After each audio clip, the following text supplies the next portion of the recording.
My father named me Charlotte, but it was through my mother I discovered who and what I really am. And now I must convince them to save the world. Luminara needs them, and so do I. Her name's Karnak. Keep your head down, or I'll keep it down for you. My name is Kasper Spade. Don't you understand? You're alive because I said so, yeah? Her name? Well, if you must have it, it's Marigold Greenwood. If you think I'll stand by and let that happen again, well, you've clearly never seen what desperation can do. The name's Munge. Munge Omnibomb.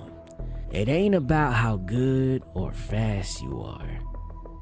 It's about what you can get away with.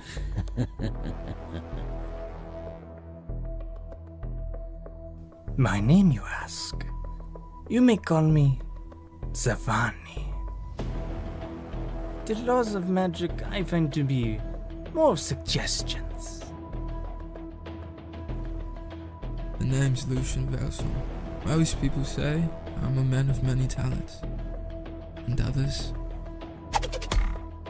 well, they didn't live long enough to find out.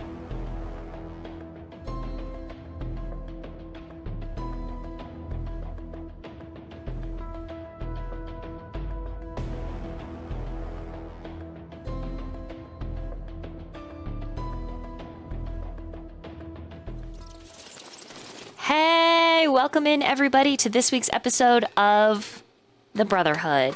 I'm your host, your storyteller, your dungeon mistress, VoidDolly. It's a pleasure to have you here. And let's dive in to the next episode, episode 5 of The Brotherhood. What do you guys remember from last time? Last time on the Brotherhood, there I was, laying in the snow, enjoying the cold on my skin. Interrupted briefly by urination from a brother of mine, Lucian. Decided to let loose his hose. Pissed on Munge, bringing him back to the party. Meanwhile, the party stumbled upon a shack, and upon investigation was filled with a bunch of these silver mirrors. We believe that the mirrors act as catalysts for something to do with the Whisperkin, but it appears that they've been shipped in from another place, commissioned by Blightwatch. We believe actually they came From Alderon's crown. Certified crafted by a Ceridine. Valclair. They're also marked with Dorham's Gate as well. And I believe they are shipping to Blightwatch, where we are already headed. And got in a bit of a heated conversation on Charlotte, seemingly orchestrated by one of our brothers. Prisoners should have not as many rights. Obviously, duh. Yeah, I mean, we still don't know if we can trust her, so we took away her little magic book or smut, or I'm not quite sure, I haven't looked at it, but I have it in my possession. However, Marigold found another one of those inside the shack, unbeknownst to her brothers, and let Charlotte keep it. The party split off for a split moment, and within the building, Munge was left behind to watch over the prisoner and had a short conversation revealing sort of Munge's like place within his brotherhood, and also but just talked about how Charlotte feels like we're the ones, we are the group that could possibly save the world. So we stepped outside, decided to set fire to the place, destroy all the mirrors, destroy this whole manufacturing hut. You have made it to Duskran's Keep, which is a beautiful set, if not in, then very, very close, almost kissing the mountainside. Stacked stone keep. Not too far, there is some running water, mostly rivers, lakes, wide bridges set the landscape for the entrance into the keep itself. The city that surrounds the keep is shops, majorly. Inside the keep itself are apartments, locations where scholars and high society resides together. I would like the party to roll insights as a group, please. Rolling for inside. First roll of the day. That is terrible. That sucks. Skill issue. Do we see insight? What was it? Group insight check. 76 final answer. I can math. So this may look more or less far, but it's just the image. You're like a 2-hour walk at best. If you ran, and you'd be there in like 40 minutes maybe. I'm trying to remember, didn't we take a cart or are we on foot? I don't think so. I don't That you think, took I a think cart. we walked. Okay. Did we walk? Oh wait, we did bring a cart. I remember now. Because we brought a cart when we left Ilsaran, but then we had to chase after some Dustkin. So did you double back to get it? If it had our stuff in it, I feel like we would have. It's up to you. Marigold likes to carry her stuff on her. So does Munge. Kasper carries light, so he probably wouldn't have anything in there. I don't think Zha'Vani had too much on him either. Right, sounds like we're on foot then. All right, foot it is. Why do we Using bring our cart? tootsies. Our tootsie rolls. Just abandon the cart in the middle of the road. It's okay, I can make one. Can? No. You can? No. Okay. This is what it looks like. Ooh. It's so pretty. With your So insight. green. Have any of us been here before? Yes. This is where Zha'Vani was when he was called. And with your insight, there is a moment where every one of the Brotherhood, all of your minds link, and you have a shared memory of Duscrin. Duscrin was one of the last places to stand. Duscrin, a place where in the beginning all were allowed, but towards the end the elves were ostracized, rooted out and given to you even there on the street. Duscrin supported the Brotherhood while with the Night World and after. Duscrin provided you with a stable foundation of which to attack, of which to shelter. A place to study, to rest and learn. And in this shared memory, 1, 2, 3, 4, 5, 6, the 6 of you remember a particular NPC.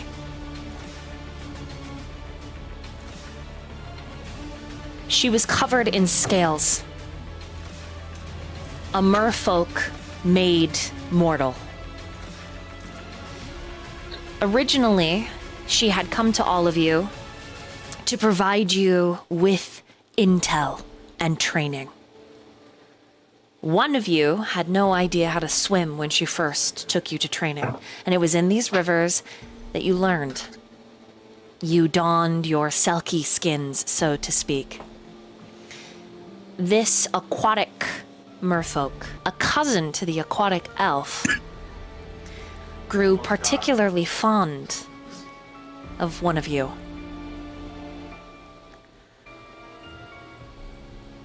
And then she betrayed you.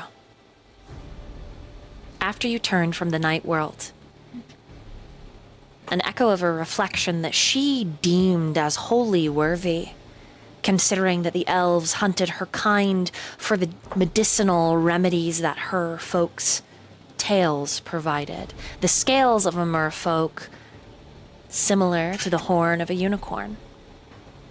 And at the time, the elves were desperate to heal their numbers. But the merfolk still never forgave this desperation, even though it was spurned from the genocide of their people. The merfolk hated the elves, but the elves never really held ill will to these merfolk.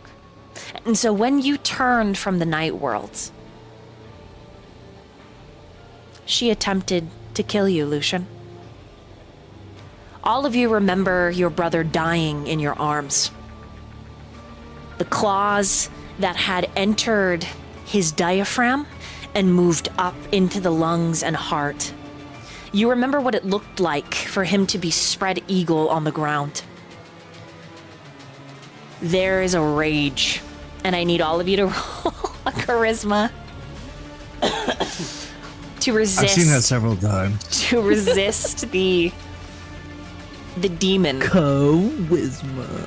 Okay. So the charisma saving throw, Kasper's a 19, Lucian's a 17. Both of you make it. Everyone else you fail. Even me? Wait, where did you? Oh, nat 20. I was above. I see. It didn't say charisma, so I was lost. So 1, 2, 3 of you save, 3 of you fail, and as the 3 of you fail, there is a crackling in the air around you, and a shimmering line of silver appears in the forest above you. And when it splits, whisperkin pour out, and Charlotte screams, "Get a hold of yourself! You are bringing them to us! You are calling them here!" I need everybody to roll initiatives. Oh, good God. What is happening right now? What is that? What is going on? Was it Have we me seen that called him? before? Is that a familiar No, visage? Oh, that is new to now. You have seen them travel through rifts belonging to mirrors, never just out of space. yeah. Does not make sense how they're able to manifest. You say that as if we know what we're doing, Charlotte. Get a hold of yourself. I hug myself. She says, well, she actually would say, well, don't you? Hug myself? Know what's happening? It's because of you. No. Great. I think if we Well, I know knew, it we wasn't would have me. already known how to prevent this. Good. We don't know anything. We know nothing. Charlotte, I'm good at hitting stuff. I'm not good at knowing stuff. Is this something we can fight, Charlotte? We'll just kill it like the others. It'll be half here, Regardless. half ethereal, half otherwise. Okay. Shilly. A whisperkin with a hawk familiar falls out. And then another whisperkin that stands and looks like a massive bat. Jesus. And then your I thought we were big. typical. Yeah, it's just already The last one, the last couple to fall out of the silver. There's about 6 of them that are all unstable around you. About 3 rip open, and the whisperkin drop from them. The last ones to drop remind you of Nadine, the merfolk, if she were an undead abomination. All right. Oh my gosh, it's Charlotte's turn first. All right, well, she's gonna. Damn, she beat me. Yeah. Wait, no. She beats Oh, you? she did. She did. Wild. She's gonna attack the hag in front of her.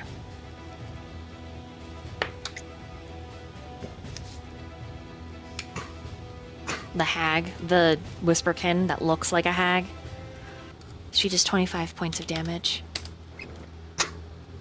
The blade that she summons is from her palm through an arc of light. And Nice. while she's attacking, her and Marigold are having that conversation. And Kasper, it's your move. How high is that rock? like 10 feet up. Okay. Well, I have 50 feet of movement, so he's gonna make his way up there, Okay. running past these creatures. Okay. I guess you have disadvantage on opportunity attacks because I have the speedy feat. Okay, the now. one misses. For sure, because roll a 1. And what's your armor class? 15. Is it a disadvantage? Yeah. Okay, They both miss. perfect. Right when he gets up there, he'll whip around with his bow and shoot at. He's gonna shoot at the one by Charlotte. Okay. 15 to hit. Hits. Perfect. That is just 5 damage. Nice. That's my turn. Okay. It is this creature's turn. This Whisperkin is going to break its fingers, claws descending. Oh. It hits Charlotte once. She is now bloodied. Ooh. Uh-oh. Also, no. It is a very solid hit. Okay, this Oh one. my god. This one is rushing forward to Karnak. Instead of breaking its Okay. fingers, she reaches into her polluted body, which is very ethereal and see-through. She breaks her bottom ribs Oh. and pulls them from her spine, Oh. wielding them Gross. as daggers. What's your armor class? My AC is 16. She hits you only once. Okay, wait. 17, 19, 11, 12, for 13 points of slashing damage. Good lord. I need you to roll a Constitution saving throw. All right.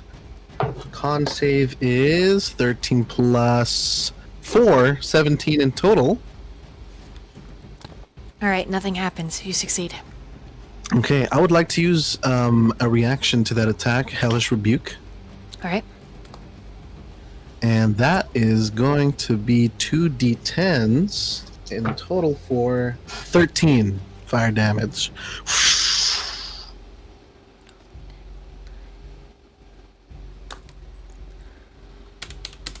Right.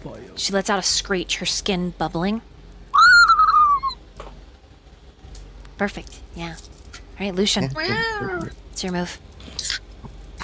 Lucian will move. Wait, is that Actually, no. I think I'm still okay. I'm gonna move over to Charlotte onto her right side and attack the hag with my daggers. Also, kind of like he's pushing Charlotte back more because he saw that she got wounded. Okay. I need you alive, remember? And he's gonna attack. Okay, if you're shoving her back, it'll take your bonus action to physically Yes. move her. Roll in athletics. Athletics, that is +2, so 13. 13? Yeah, you push her back. Cool. Nice. Okay, I'm going to roll to hit the hag. Oh. Oh. 8 plus 6, 14 to hit. 14 misses. Oh. Whoa. Okay. Yeah, it's my turn. Jesus. Okay. Charlotte uses a legendary action. She is going to grab your arm, Lucian, and without your permission, your entire arm blooms with these glass-like flowers, and your blade begins to glow. Fitting that this music is playing now.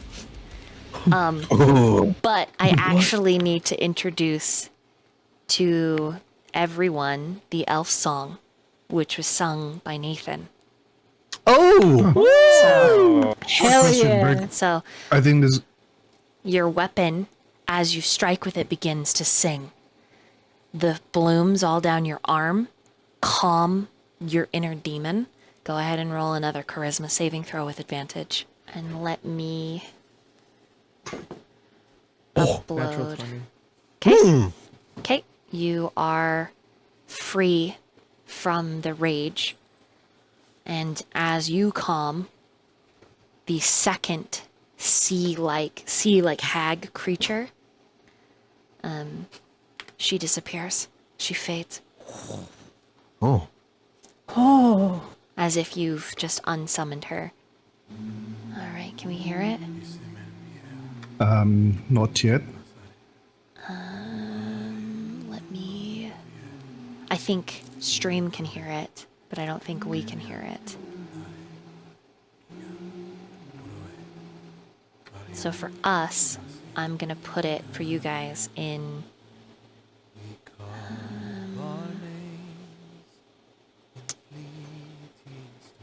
the OOC. So that you can hear it, but this is it.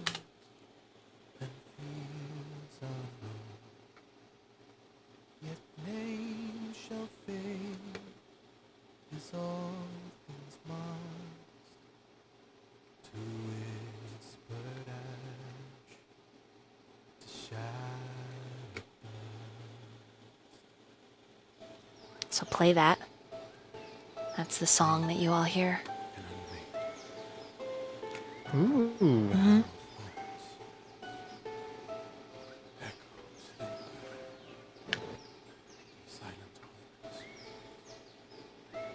Okay. That's her legendary action. Is this giant bat's turn?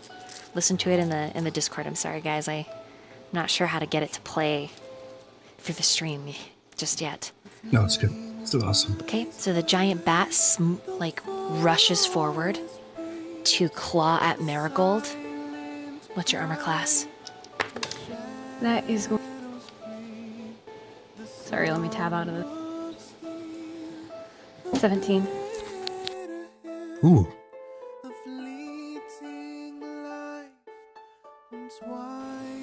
19's your armor class? 17. 17. Yeah. It hits you twice. Constitution saving throw. Oh. Ooh. 11. Okay, you gain the poison condition. You take 14 points of damage as it claws and then bites you. You technically have rabies right now. Oh, Munge. no. It's your turn. Oh, good. Now I want you to imagine that Charlotte is also humming this, causing the flowers to bloom and then die and then bloom and then die all down your arm. Your blade that is glowing, Lucian, that is very similar to how her blade glows. You will do 2d6 extra damage. It's all radiant. Awesome. Okay, Munge. Okay, Munge is going to do... gonna cast a spell. He takes out... wielding his little quarter staff. He mutters something incoherent under his breath and then pounds it on the ground. And as he does, like a arrangement of like flowers quickly grow to like the side of him, and then the flowers start to shape itself. Vines start growing, and it forms like a beast. And he's going to cast Summon Beast. And Ooh. at second level, it is considered a small beast, and it's a spirit. Okay. And I want to summon it to my, I guess, to, like, in between the monster to my bottom right and Zha'Vani. Okay, So what do you want it to look like? It is going to be a... Bear? No, what are they called? Like a honey badger. Oh, a honey badger. Honey badger! Okay, I love it. Let me see if I can A chicken. Oh. Look at all these chickens. Let me see if I can open, like, get. Okay. Okay. Is he giant or is he normal size? It's considered a small beast. Okay, here he is. So. Yes. Look at you! Chicken. It's not the size that matters. It's how he, Okay, how so he works it. I want to make it so that you can move him. So give me a second. Let me see if I can do this. And Dolly, just so you know, to help me remember, this is a concentration. Okay, so he should be displaying as friendly, and you should be able to move him. Test it out. On him. I can. Okay, let me fix.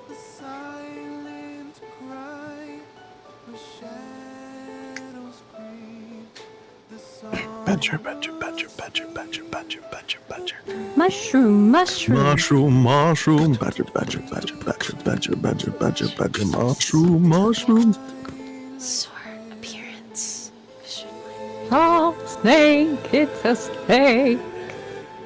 Snake. Okay, I have to change who he's owned by Kiss. here. So let me configure his ownership. All right. Try now. Yeah. Oh. Okay, so he's yours now. You'll be able to summon him forever. Yay. Yeah. Got it. Perfect. Nice. Okay. Okay, and then as my this action, can I cast a cantrip as well? Yes. Yes, you can, if it's a bonus action. Mm-hmm.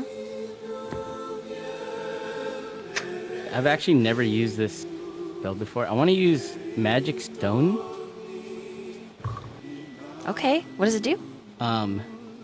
Magic Stone, you touch up to 3 pebbles and imbue them with magic. You or someone else can make a ranged attack spell with one of the pebbles by throwing it or hurling it with a sling. If thrown, range is blah. So yeah, it just pretty much makes stones throwable, deal damage. Okay. They're like magical stone bullets you can throw now. Yeah. Helps Sure, overcome magical creatures with resistance. Okay, that's cool. You got it.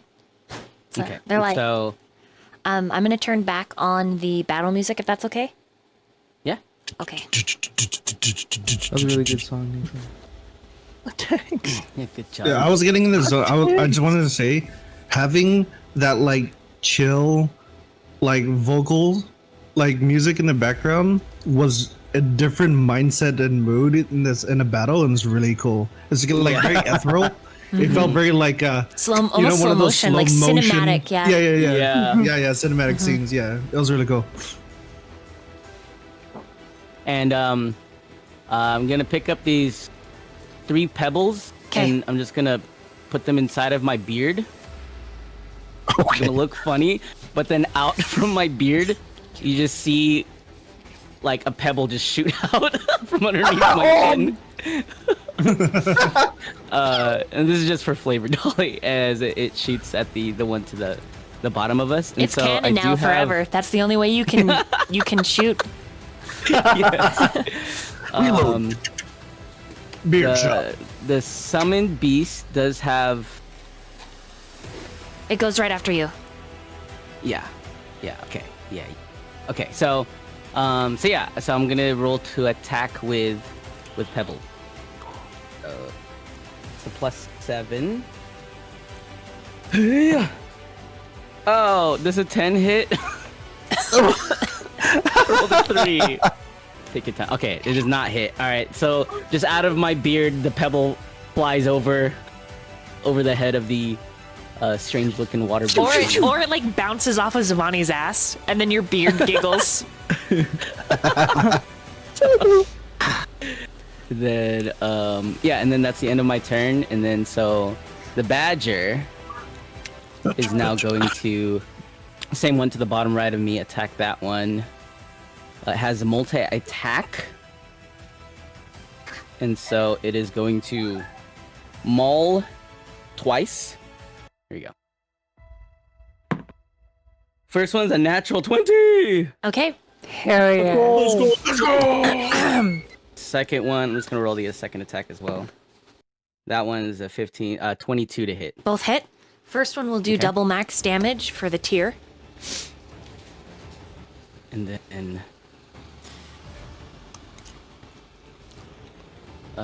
double max damage, which is for 12 plus the spell's level, which is second level. So 14, so double max would be 28. Oh. For the first. And then a d8. We roll for the second attack. So 28 for the first attack, that's piercing damage. And then the second would be... Oh, I can't math. 8, 9, 10. 10 piercing damage. Damn. Okay, this is... It is more than bloodied. Sweet. As the badger just goes... He just like jumps up and starts mauling crazily. Latching on and scratching and biting. What's his name? Teeny Weeny? Nah, his name is Carl. Coral. Carl, that hurts people. Right? Zha'Vani. Your move. Okay. Me. I know you're right next to Char. Literally, when play. she gets pushed back to look at you, she looks at you like you're such a bitch, and you look at her with like this evil smile. The two of you are like just about the same height. She's just a little shorter. It's almost like siblings. I shove her a little bit and then glare at Munge as he hit me in the ass. And then I'm going to do a risky play. I'm going to move here. Okay, it's gonna attempt to hit you. What's your armor class? 11. It probably hits. Yeah, it hit a 13 armor class. Okay, so it's a basic attack. 9 points of slashing. It breaks those fingers that are already broken. It rips one off and throws it at you. And as it throws it at you, it shards. So it splinters. Okay. Perfect. Okay, let's see here. I want to cast 30-foot cone like this. Okay. It is a new spell I got. Let me see here if I can display it. Okay, so this is Rhyme's Binding Ice. It's a 30-foot cone, and they have to make a DC or a Constitution save DC, or else they will take. Let's see here. I guess just go to the first roll of 18 cold damage. 18. Okay. I want to swap the element over to fire, but and if they fail, their speed becomes 0. Okay. Lucian, you also need to make this because you're in the cones lines.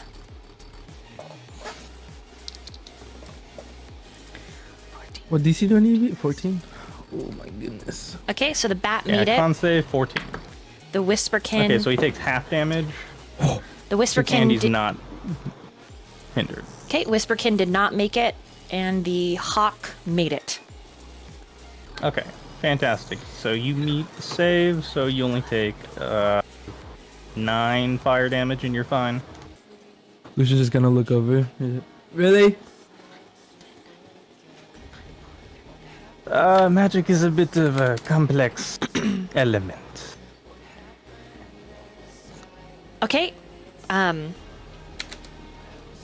the Hawk is dead. You killed it, even with half. Hawk Tua. Hawk. Oh wow, no, I'm not doing that. I'm not doing that. I almost did. No, no way. That is everything I can do, so yes, I end my turn. Okay, Marigold, your move.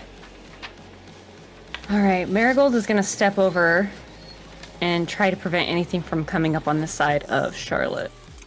And she's going to rage. Flowers and vines temporarily grow around me until my rage ends. The ground within 15 feet of me is difficult terrain for my enemies. And she is going to attack the one that's right in front of her. Her great axe. I get disadvantage, right? Because I'm poisoned. All the while, she like does not look like she feels good, and she's starting to foam at the mouth. She's like, "Oh, guys, I don't feel very good." Does a 9 hit? No. I foam at the mouth. All right, Karnak, it's your move. Okay, so the hag here, the sea hag right on the left of me. I'm gonna go ahead and strike that. That will be 14 plus 6, 20, dirty 20 to hit. And that's gonna be 10 plus 4, 14 slashing. To that. And then as a bonus, I'm going to use Divine Smite. The axe will just start to glow like a purple. 3d8. I'm gonna go ahead and roll that for the radiant damage. We're gonna get 8, 9, 16 points of radiant damage. So strong. On top of that. How do you want to do this? Just gonna swing. I guess like after swinging at the torso, it's gonna get stuck, but then the axe will glow that purple glow, and it's just gonna keep following through, slowly cutting it in half. Look at all the flowers. Okay, cool. All right, it is this one's turn. It's going to. Oh, what is happening? What? Nothing. I don't know what's happening. Val, are It's you crazy. doing that with your god account? No. When people type in the chat, it'll move the screen to them to show who's talking. Oh, what the twerks on rock? Oh my god. Okay, fine.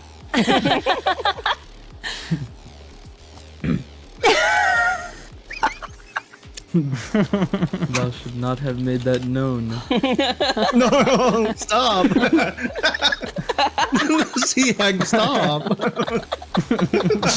What is the Badger's armor class? 13. Okay, she hits twice. The first strike does 6 points of damage. Okay. The second strike does 8 points of damage. All right, it is Charlotte's turn. This is pretty intense music. I wonder what Charlotte's gonna do. Oh shit! Final boss. Take over the world. You Dark are Souls. the last straw. Charlotte enters her villain era. She like starts floating. Her eyes glow. The earth begins to rumble. I shall be your end. This is like Sephiroth moment. Gosh, she's not sure what the f to do. I think she's gonna hold her action. She can pick one of my flowers. Yeah, I think she's gonna hold an action. She's just not. She's bleeding pretty bad. So, Kasper, your move. Kasper will jump off the rock, and as he's pee pee poo poo, yep. As he's running, he's calls out to Zha'Vani and says, "Watch your shit, Zha'Vani," and then he'll rush over to Charlotte. And where's her injury? On her arm and across her chest. Okay, he will just kind of like grab her and turn around, and he'll like put his hand to the wound, and he said, "Keep still." To which, through the glass of his tinted mask, right, the eyes, you guys will start to see kind of a weird tealish glow, and you guys will start to hear like a ticking sound.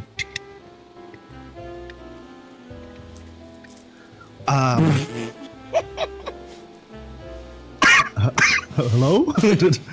And then they look at each other seductively. But as he says that, you guys will see her wound it will start to glow the same glow through his mask. And it'll look like the strands and tissue of her muscles will start to like reform in a weird way. It doesn't look like it's healing. It's almost like reversing. And then he'll use his temporal control, and I will heal her for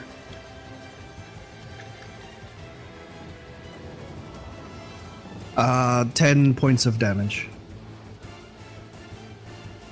Wow. She looks at you, surprised. A myriad of emotions on her face. And Here's what. she just leans into your magic. That's all. And he will, as he LUVKEONI, your turns face, around no. to.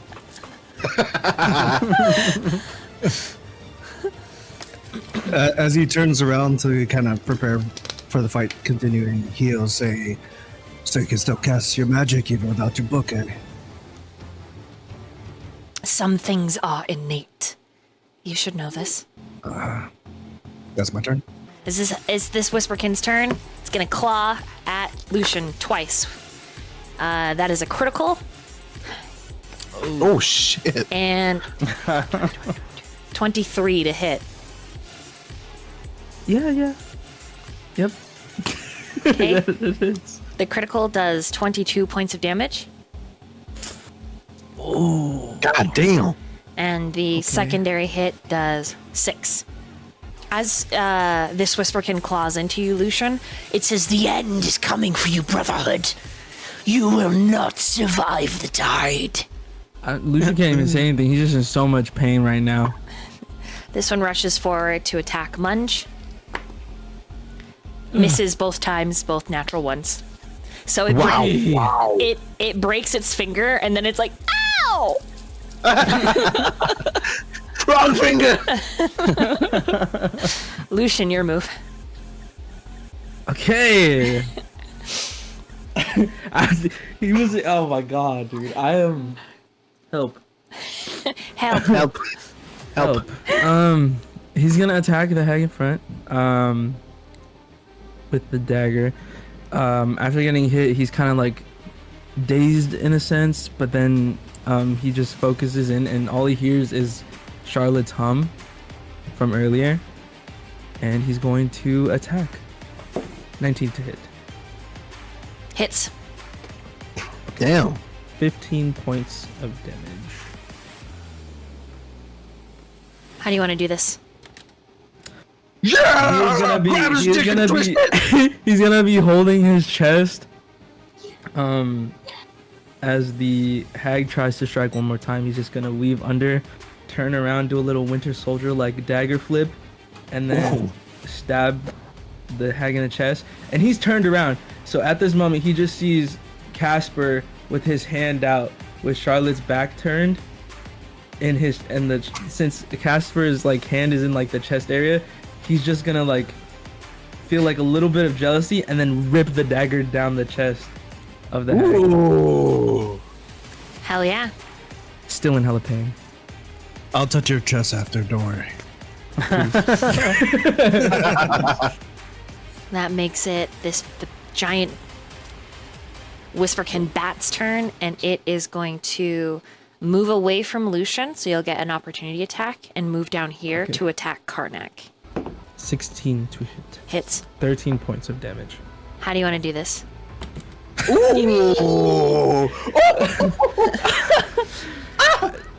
We just pissed the fuck off, right? He's in so much pain, and then after seeing like, because he doesn't know what's going on, he just sees Charlotte's back turned and Kasper's hand out, and then he's going to turn over to the bat and just yeet his dagger over to the head of the bat. Okay, so as it pierces through, the bat lets out a "Ah!" and drops to the ground, fading into nothing. Munge, Beautiful. it's your turn. Is anybody severely damaged? Lucian. Help. I think Lucian. Help. I am on the verge of death. Okay. Please. So, this is what I'm gonna do.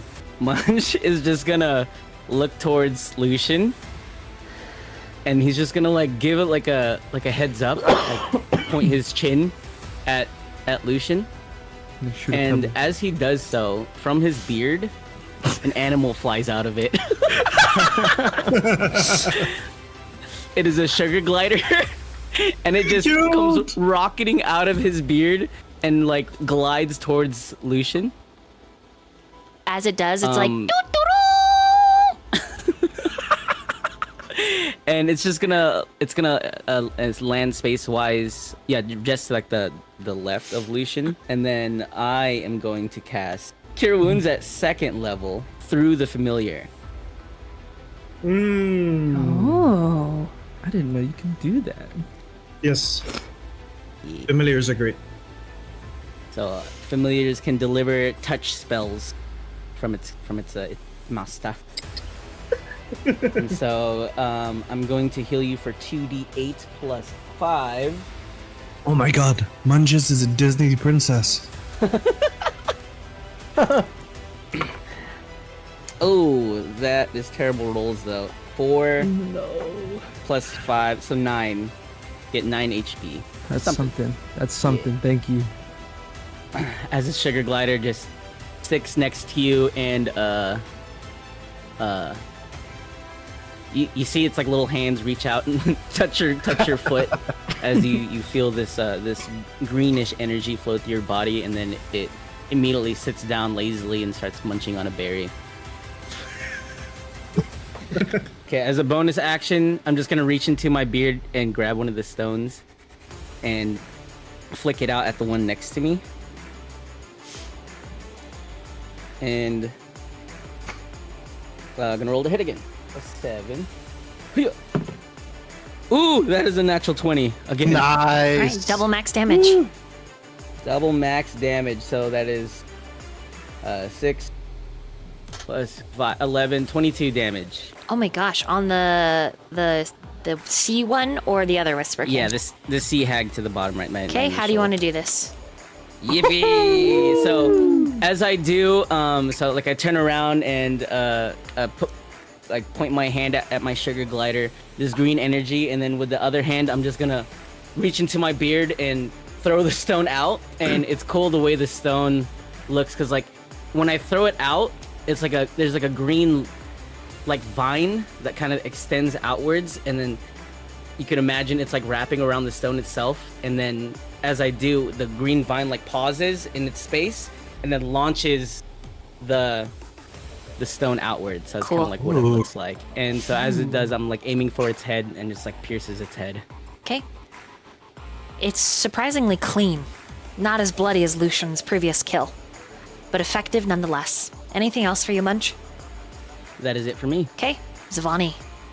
Oh, Honey Badger also does. Oh, I lied. Honey Badger, it's... Sorry. Honey Badger, seeing its initial target dead, is going to move to attack. Move him, there you go. Move to attack the hag above me. Yep. And it rolls with advantage because of pack tactics. Nice. And I'm gonna attack twice. With them all. 14, so total 36. Okay. Badger doing work. It is hurt. Anything else for your turn, Munch? That is it. Okay, Zha'Vani. I'd like to whisper forth an incantation, manifesting a little magical circle in my hand. And as I do so, 3 bright green, liquidy-looking snakes come out of the circle. They slink across the ground around this rock. Okay. And then they're going to home in on that hag and just swarm her. So I'm casting Magic Missile. So let me roll that. And it'll be dealing acid damage. Okay, that is god-awful. Truly the most dreadful option. 6 acid damage, I guess. Okay. It each liquidy snake's bites, and then their entire body, almost like a Capri Sun, just like sucks into the body. Oh my god. Anything else for your turn, Zha'Vani? That doesn't look like it affected it in the way I wanted it to. It did affect it. You just are annoyed that it didn't do as much damage. I'll just move up around the rock, and that's all I will do. Okay, Marigold. Marigold is going to move her rabbit ass over here to this hag. Okay. And as she moves, see if it'll let me move this with the flora that popped up whenever she raged. Also seems to move with her, as if she has some form of control over it or something. So pretty. And as it moves with her, the flowers and the vines kind of wrap up along this creature's ankles. And she's going to attack it, still foaming at the mouth, with her great axe. That would be a 10, because she's still poisoned, so I'm assuming that doesn't hit. Doesn't hit. Yeah. And she just screams in its face. Okay. As you scream, it screams back. She picks some flowers and throws it at her. Okay. As the flowers hit the creature, it flinches. Even though the flowers do not affect it physically, it is as if you're watching a remembered pain. Oh. It's allergic to flowers, guys. Throw Karnak. flowers at it. Karnak, your turn. It's flower trauma. Severe allergies. Severe allergy. Let me move here. He's gonna go up to Lucian, give him a pat on the back, and just say, She's not worth the heartache. Don't worry about it, brother. and he casts Cure Wounds. 13 plus 2, 15 points of healing. Lucian's on one knee. He's gonna like Pulls like, out a ring. when Thank you, patted Karnak. he's like, ow. And he's like, I don't know what you're talking about. And then he's gonna use the rest of his movements to move over here. With Charlotte's held action, Lucian, how injured is Lucian still? After the sugar glider? After the sugar glider and the cure wounds, he is like 3/4 back to full. So he's looking pretty good? Pretty good for now, yes. Still in pain, but he is living. Okay, hold on. I need to make a saving throw. How pathetic does he look? Does he look like Is he whimpering? He is breathing a bit heavy, I would say. Ooh. He's like, okay, so she hauls you up by your shoulder and like grabs the front of your jerkin, twisting you around to look at her. This means nothing. And then she kisses your cheek, healing you for 4d4 points. And then she pulls you back. Nothing. Lucian just Lets you go. Lucian's just like ragdoll, almost just like in his head. He's like, what just happened?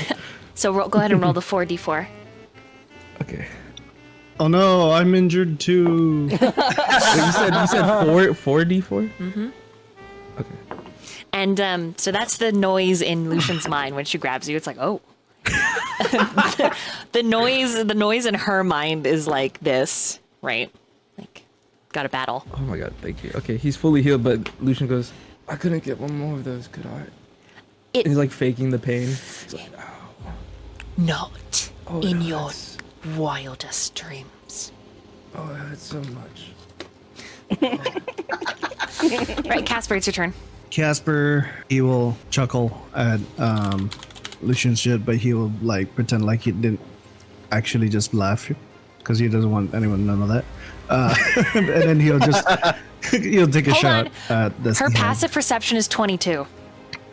Nope, it never happened. The hit will be 21 to hit. Hits. 11 points. How do you want to do this? Hell yeah. It'd be like it'd be like what do you call it? Marigold would be like in mid motion, and an arrow like slide right between, like like just barely dodging her, like he, you know, was anticipating her motion, and comes straight through and it pierced right into the chest. All of these creatures that you felled at once, they vanish into webs and that black vapor before they vanish. No presence lingering at all. Constitution saving throw with disadvantage, Marigold. There is no time for anyone to react before this happens. That's a nat 1, so that's 7. Okay. Oh, perfect. 2 hours march from Deskrin Keep. She drops like a sack of rocks. What does the party do? Kasper will go up, and he'll essentially try what he did with Charlotte, but he's, if possible, he's gonna try to continue using it until it, like, the bite never happened. I'm going to assist Val. If you get my drift there, Dolly.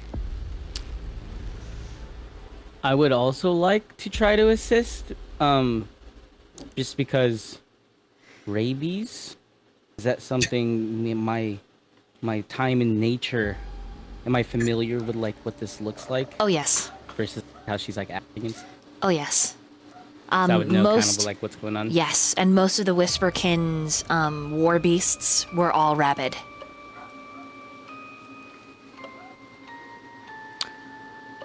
As they're both doing that, I'll use my healing pool. Like I'm touching both of their backs and like Okay. channeling the lay on hands like my healing pool. I need them. you to message me, Val, what you're exactly, what drift I need to be catching, so I can be on the same page. Yes. All right, just we've seen this before. It's What is it's happening? rabies. Just rabies. Yeah, the foaming of the mouth, the wild actions.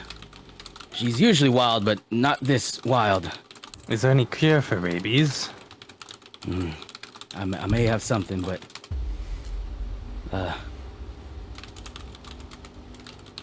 I don't know. We've patched up severe wounds before. I'm sure we'll get her up. Kasper, what do you got? He's like focused right now on her. He's not hearing you guys. You need to roll a charisma saving throw. Ooh, 14. You fail. Interesting. As Kasper puts his hand down, you see the glow in his eyes go brighter. And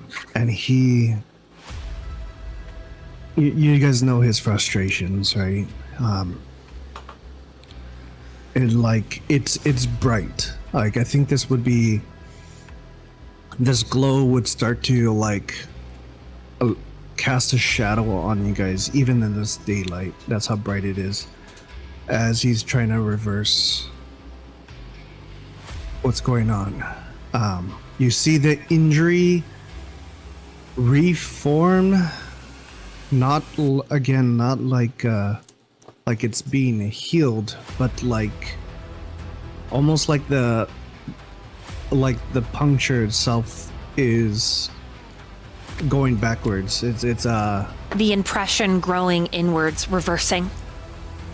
yes, it's odd. You see her blood climbing its way back in.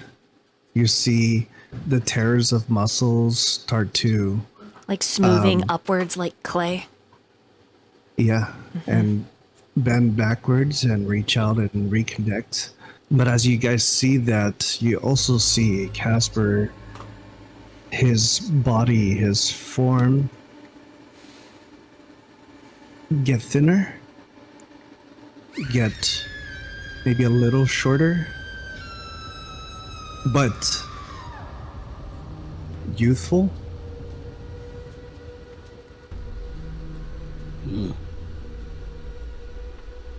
I think I got it.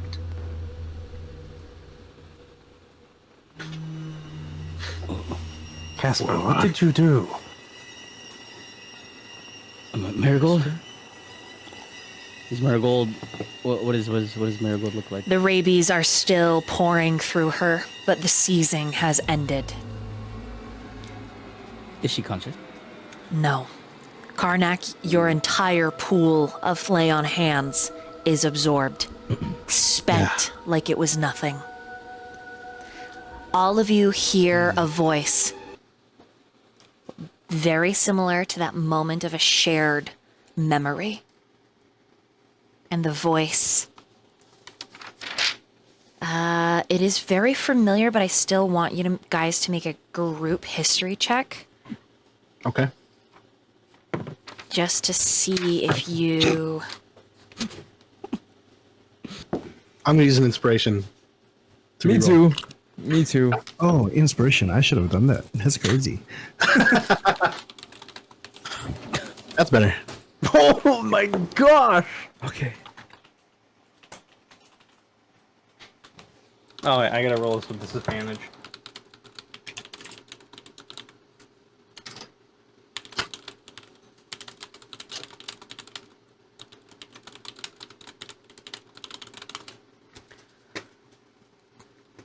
Zero history. That's crazy. I will end up -2 to history. This history check is just sitting all on Zha'Vani's shoulders. And then added, yeah. I'm not good at history either. And I'm assuming I can't help because I'm dead.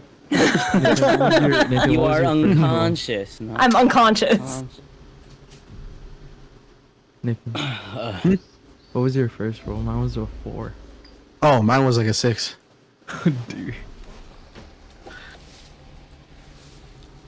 I don't think it's doing what it's supposed to do, Kasper.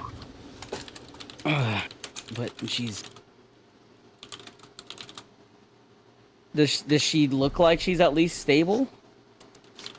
Yes, but she will not be that way for long. Can I do a medicine check? You can after this history check. What did you... 68? 68? Feels like 68. Okay. Can you hear the ticking of the clock? Oh, yeah. It rings out among you. The pain in the center of your chest, Kasper, grows until it's hard to breathe as asthma squeezes your lungs. Your nose starts to leak, and when you reach up, it is neither snot nor blood, but a cerebral fluid from your brain. The DC you needed was 50 to have this shared memory. Okay. A Whisperkin general known only as the wound that remembers.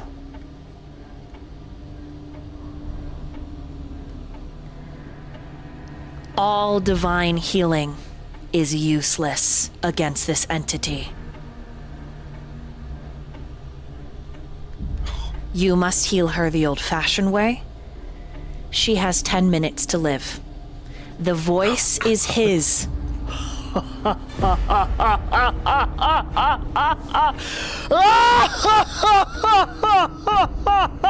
So low has the Brotherhood become, so low fouled by a wound made manifest. I remember you, Kasper Spade, taking those who were at my door of death. Let it be Marigold who ushers in my age. And as quick as it came on, it's gone. Everybody has one action to attempt to save her life, or you will be writing up a new character. Oh, Jesus Christ. All right. Okay. Starting with Kasper.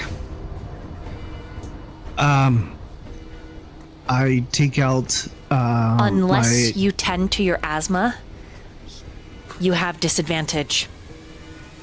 But it would mean asking Charlotte for help.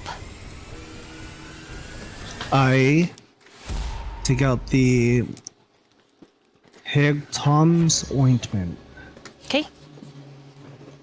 This, as an action, 1 dose of the ointment can be swallowed or applied to the skin. The creature that receives it gains 2d8 plus 2 hit points, ceases to be poisoned, and is cured of any disease. You have Wait, I got something. I got something here. If you apply it, it's with disadvantage unless you have Charlotte help you. I think he's just, unless she like says anything, he's just focused, so he's not thinking about her. To be fair. Okay, roll a medicine check with disadvantage. I can't give him my inspiration, can I? No, he cannot use inspiration for this roll. Okay. 17. Okay. A 17 is enough to get the ointment to her face, but you need an 18 to apply enough. Munge, you watch his fingers shake. You watch the pot of ointment tumble onto her chest. His hands no longer fit the gloves that he wears. There's about an inch in every finger slot where his hand should feel comfortably.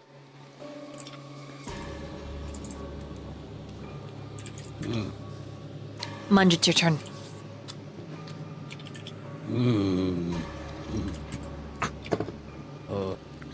The DC you're trying to hit if you use a medicine is 18. Yeah.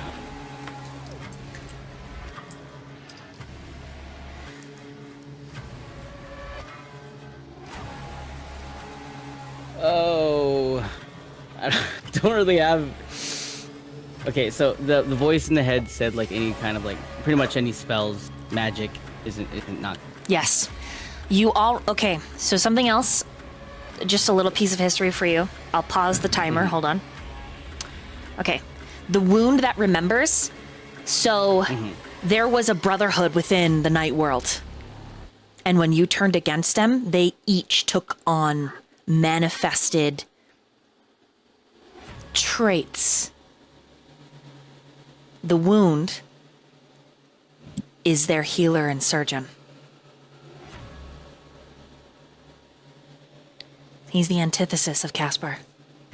Okay, so do you have a healer's Munge? kit? Do you have No. Okay. I don't have healer's kit. You All could I got is you could just break into the regular Kasper's. stuff. You could steal Kasper's healing kit. I do have one. I'm just gonna do what I think Munge would do. Perfect. Which is just lean into nature. So I'm going to reach into my pocket and pull out a handful of good berries. And I'm gonna put a hand underneath Marigold's head, and I'm just gonna pop some berries into her mouth and Roll a medicine. attempt to try to help her wash it down with some water. 'Kay. So, water. Medicine check just straight.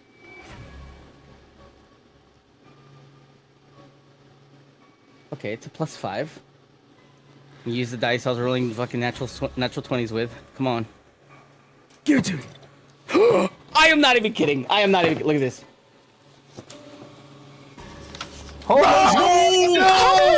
That's this guy. Oh my god! Was that 4 Nice. today? Oh my god, this is the dice. 'Kay. Alright, natural 20, total of 5 medicine check. Okay, all at once, she takes a breath.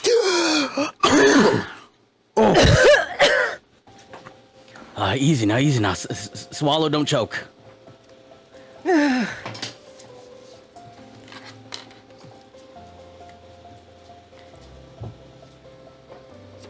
What happened? It's that beast got a hold of you. Did our best. Kasper, it's okay. Calm down. It's all right. She's gonna look at every single one there and try to get a gauge on her bearings. Kasper is shaking. And slight of build, but you are breathing, alive, awake. It was terrifying. Right, She's gonna wrap her arms around Munge and just bury her face into him. It's alright, it's okay. You're okay now. We're not out of the woods yet. I feel like might still have some of that infliction within you. I could help you after we get a rest, but for now, just take it easy, alright?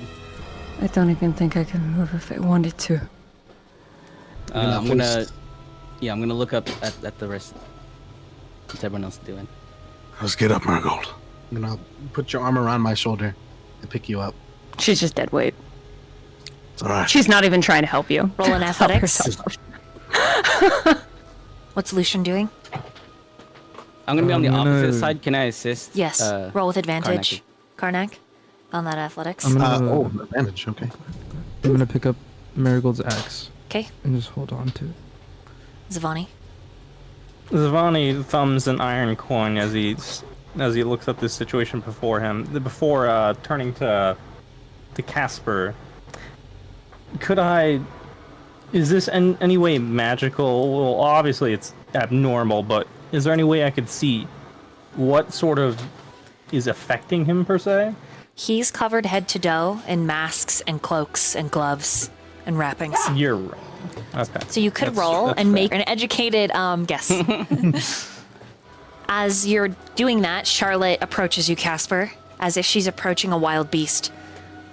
Her hands out. Let me help you.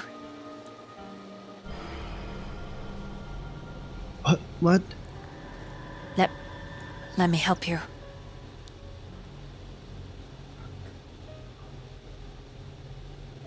No funny business. I promise. And It's alright, Kasper. Just let her do her thing. she reaches under your mask to touch your skin. He like recoils for a second, but lets her. And then she closes her eyes. And she begins to sing. Zha'Vani, what'd you get on that roll? 12. It would be so much more helpful if he wasn't covered head to toe to discern what's going on. But it's something that causes wild magic, significant change, and you saw the wound reverse, so you believe chronomancy, which is actually forbidden magic.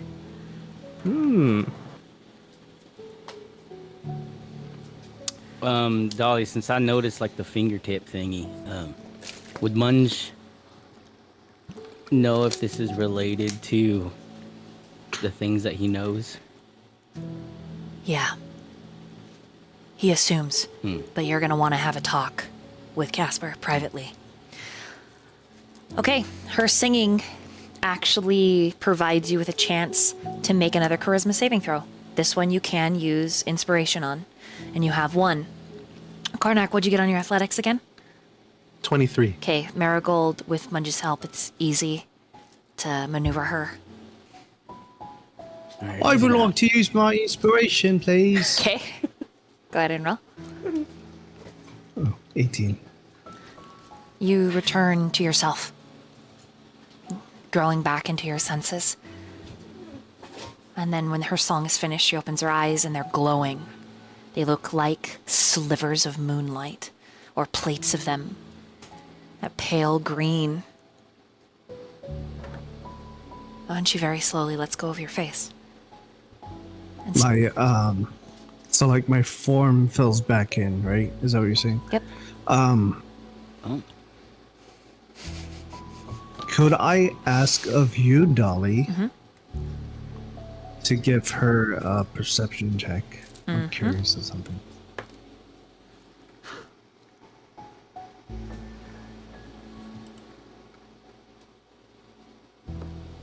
Can she use her passive, or do you want me to roll? Roll. Okay, roll. 30. Oh, never mind. The moment before she releases her hands from underneath his mask, she feels something wet reach her thumb, and then she pulls away. If she felt Fuck. that, she wouldn't pull away. There would be a moment that she slides the hands up and then just smooths gently her thumbs to wipe the tears away. And then after gently wiping the wetness away, she moves back then. I mean, before she even did, like, the moment she, like, reached up to kind of wipe. Oh, he would've pulled away? Yeah, he'll pull away, stand up, and goes, thanks. Marigold, you good? That's a loaded question, don't you think? We got you. It's good to have you Stop being so back. fucking reckless next time. How did I know I was supposed to get bit? Yeah, he kind of walks away for a bit. Thank you. It's all right now. You know how he gets. Yeah, I'm glad to have you back. Right? scared me, Red. And if you see Karnak, it's like his eyes are watery a little bit. But he turns away. It's okay. We didn't lose anybody. I think, if I may, perhaps we should make camp before we settle down into Duskren. I think that's best. I'll fetch firewood. Lucian? I'll go with Charlotte to get firewood. Let's get out of this clearing, though. I don't want to be on this road. Pushing a little bit into the forest here.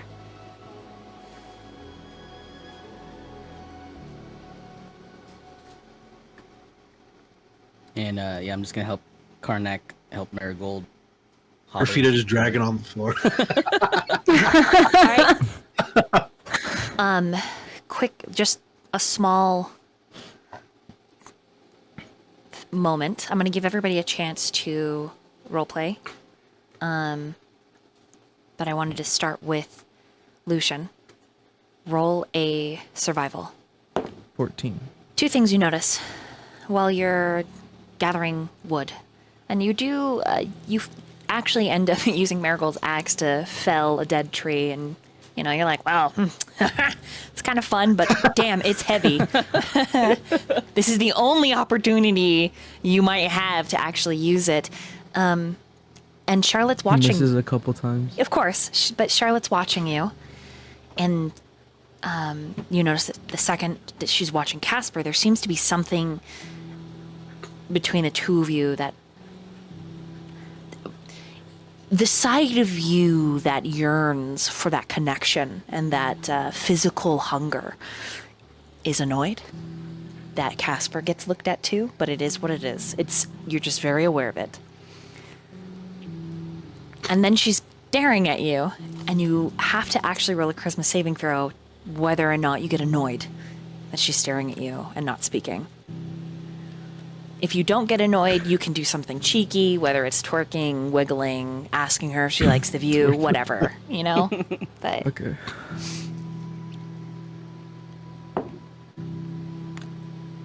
That is a natural 1. okay, so yeah, you're annoyed. You're annoyed that she's staring at you, and you're annoyed that she's staring at Kasper, and it's more along whatever you choose to do with your choice, it's irritated. So if you acknowledge her, it's like a what? Yeah, that's what I was thinking. Lucian's just gonna like hit the axe at one of the trees like as hard as he could, and then just turn back and go, "What is it? What? She flinches. Frowns. Why are you staring at me?" Well, I was watching you for any potential wounds. I didn't ask for the little video, illusion, whatever, to play in my head, witnessing you and that woman. You know that she's I referring... didn't ask for it either. Well... I just wanted to ask if you were alright after... the battle, but... Excuse me. I'm fine. And then he's gonna swing again. He's gonna swing again at the axe. Like, even harder that time. She rolls her eyes. And he's gonna turn back. He's like, okay, I'm not fine. All right, I almost lost. We almost lost Red. First off. Second off, you know, you got a thing for Kasper, don't you? Does that bother you? No. No. Just very observant. And that whole flower thing with my arm and all of that. What was that anyways? I just wanted to help. I don't know. Okay, and the kiss. Meant You said it was nothing. Nothing? Mm-hmm. You sure? I stand by that. Can I make an insight check? Mm-hmm.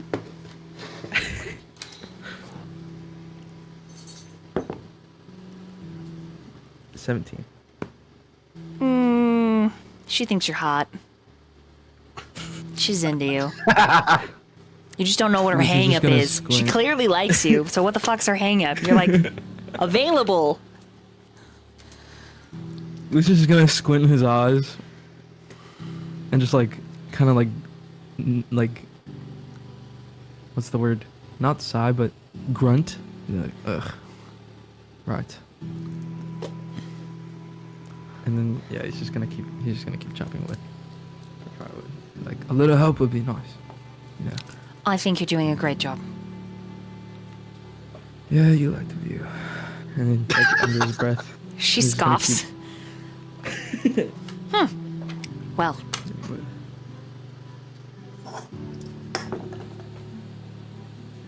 she gets up and she's gonna walk away. Meanwhile, what's your passive perception, Lucian, before I shift over to Munge? It is 12.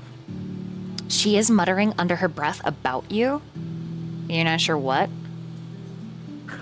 With the 12, you just hear your name and muttering. And then it meanwhile's over to Munge. All right. Karnak, right here in this tree. Yeah, slowly, slowly. We're gonna rest Marigold up against a tree. And I'm just gonna look around. Where is Kasper in this moment? He would have just kind of. I think he would be off trying to. He's maybe like getting firewood too, but it's more like he just wants to be alone, kind of thing. Obviously, you know. Dolly, I'll leave it up to you with my special perception that we talked about earlier. Would I have seen where he might have went off to? Yeah. Okay. So I'm gonna set Marigold down.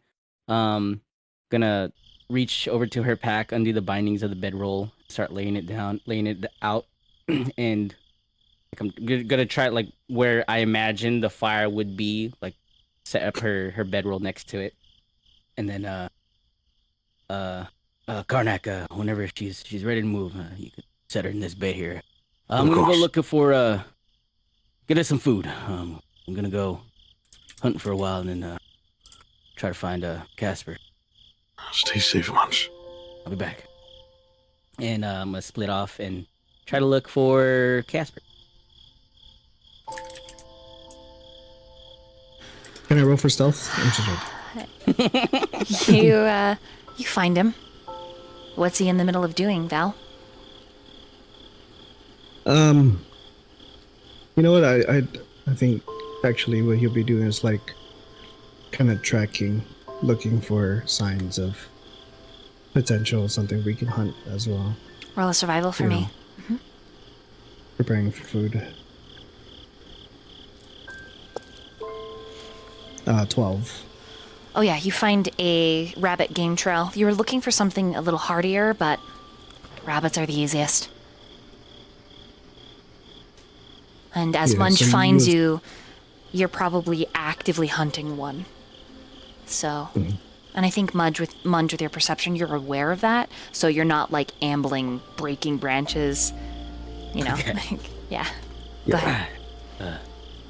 As I approach, quietly, I'm just here. Let me help with that, and I'm gonna cast. Oh,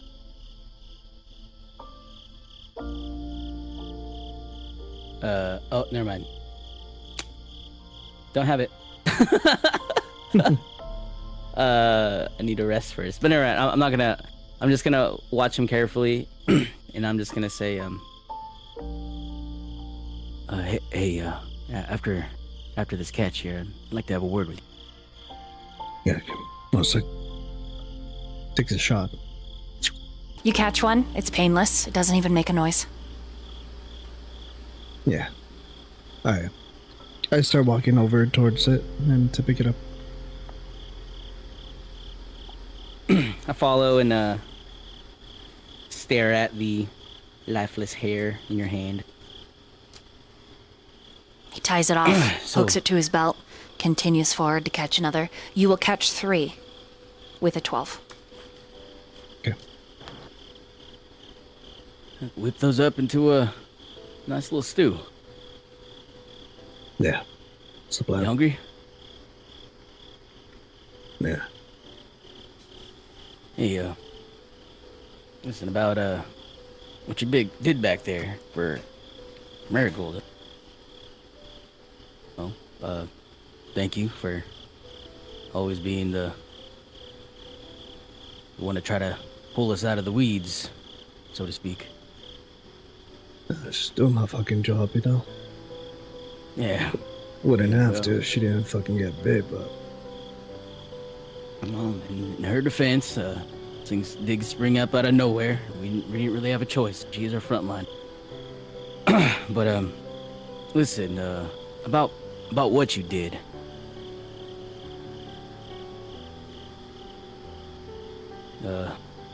Didn't really get a chance to talk about it much to any of y'all. But did you tap into, you know, the thing that is kind of afflicting us all? No. I don't know what you're talking about. All right, listen, it's been quite some time. We've all been apart. Spent a lot of time thinking and remembering. Down in that cave in those depths below, where we all got hit, seems to be a lot that we don't remember.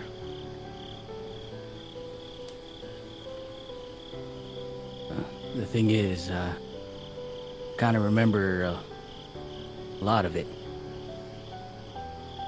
Not much that I understand, I could say, but from what I gathered, something happened to us. And thinking part of that something is the reason why you're always hiding behind that mask. Now, getting a good look at you. Now that we have a moment, you're looking good for your age. I wanted to point that out. Now, if I remember correctly, you're older than I am, but I guess I'm not aging the same way you is. Yeah. I know what to tell you. Fucking good skincare or some shit like that. Alright, you could cut the horse shit. Alright, I'm your brother. I'm not just some stranger, I'm not just some soldier, I'm not just some mercenary, I'm your brother. Alright, and Though we haven't been brothers for some time now. Doesn't mean that I don't know you better than most. That we don't, alright?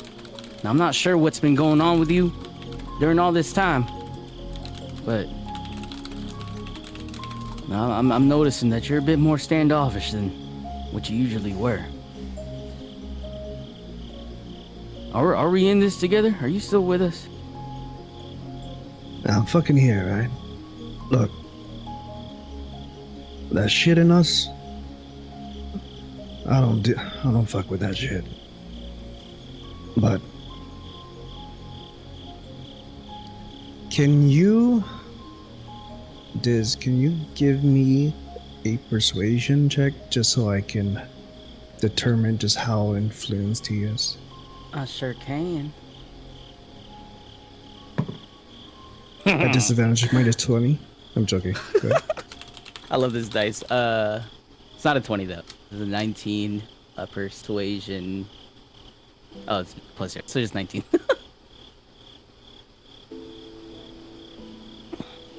Look, Munge, I'll say this. Whatever happened in that fucking cave, I don't know what it was. Whatever this is inside of us, all of us. I don't mess with shit that can fuck us up. But there's something else. I don't know what it is. I don't know where it came from. I've changed.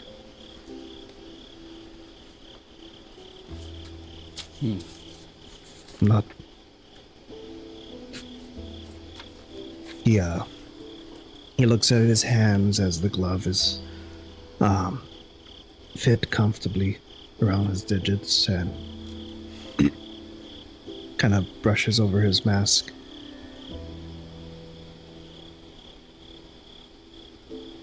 Yeah, there's something different. Still getting the hang of it. I'm scared of it. See. Well, whatever this something is, I trust you. You've always been the smart one. Just make sure that, whatever this new something is, don't lose yourself in it, right? Yeah. From what I've seen, it's got some pretty crazy drawbacks if used unchecked. But it's only what I can discern. What your business is your business. Whatever you feel like you can tell me. Well, I trust it to you to let me know what you feel like I should know. But just know, I'm still here for you. Always will be. I'll tell you what. As long as our brothers are not being a bunch of fucking dumbasses, I won't have to go and fucking use this shit, alright? Yeah. Oh. Yeah. Yeah. We'll try our best. Again, no promises. Especially Lucian with his Diz, kinky, I need you to make escapades. Diz, I need you to make a perception check at this point in the conversation. Okay. The energy between the two of you is very open and vulnerable. You have advantage because this concerns your brothers. If Lucian's contract something in the bedroom, I'm not using this shit on him. Alright, he's gonna have to deal with that. Right. I'll deal with that my own way. Don't worry about that. Total perception would be 24. All right, in your private chat, that's what you see. Kasper is unaware, unequivocally, of this. 8 inches. It watches you, Munge. It is, and in this moment, you know that it is working against you when it comes to Kasper. Kasper Spade, I need you to roll a charisma saving throw.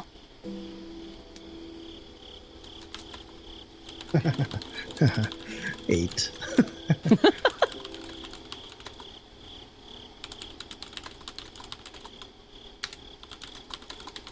Okay. That's what you get in your, just so you know, for roleplay purposes, this conversation does two things for Kasper. The first is this beautiful, vulnerable moment where he remembers what it felt like to be a part of this brotherhood. Young, a little buck wild, a little devious, but in a fun way, but assured in your belonging and your space, Kasper. The moment Munge leaves your side, with that 8 charisma saving throw, a tidal wave of rage, self-loathing, and a desire to be alone overtakes you. The last rabbit that you hunt, you mutilate. Savagely, as this hatred for them, for yourself, for everything overwhelms you. Munge, you rolled high enough that the extra little pieces of insight I gave you, you recognize as a call to war. I'm gonna reach into my pack, and I'm gonna use Druidcraft. Can I just make a stick in my hand? And I'm gonna light the tip of it on fire with a tinderbox, and just create like a little handheld torch. Okay. And I'm just gonna walk up to him and like purposely trying to like light up the area around him. Does that make sense? It gets deeper. And where the light should banish it, it grows darker. But Kasper is unaware. What the fuck are you doing, Munge? I'm You just gotta give away trying, our fucking. trying to provide some light. We got enough rabbits here. Why don't we just Fuck make it. our way back to camp? Yeah. Here, I give you the few on my belt. Just fucking take this back. I'm gonna go grab one more. Meet you there.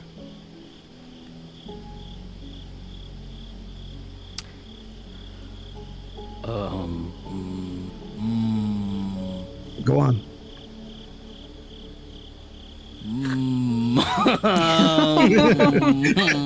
Oh, sticky slug. All right. I trust you. Don't go off too far. Two things happen, but it predicates on whether or not you watch him walk into the shadows or not, Munge. Do you turn and just walk away, or do you watch him leave first? I'm gonna extinguish the flame. I'll let him leave, Okay. but I think I'm gonna still try to linger around. Okay, so you watch him. So out of your beard, a little tiny hand to that darkness and makes a little "at you" sound. All right, easy. And Stuff the hand back in. that entity, like it's made of blackened silk, wraps around his form, settles like a cape and a scarf around his shoulders, watching you like a lazy cat, like it's one.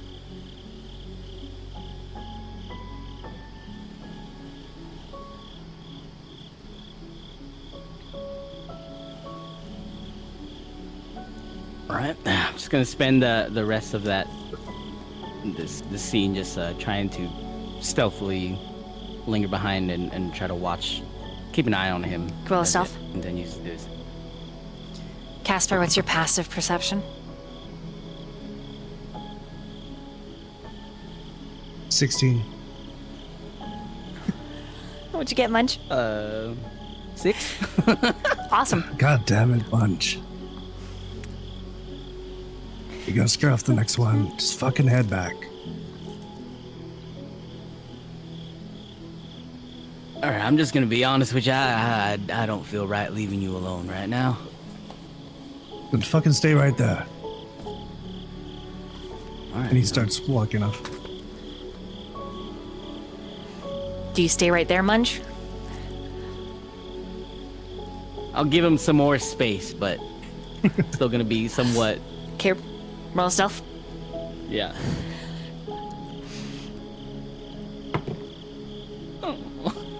7. Ah. Ah. All right, without dragging this on, yeah, I'm essentially not. I'm not leaving, even though you know I'm there or whatever. I'm just gonna be sticking around, giving you like distance space, but I'm not letting you out of my sight. He's trying in his benefit. Munge is standing behind a tree, but only his head is covered. The rest you can see everything else. Yeah, it's just round.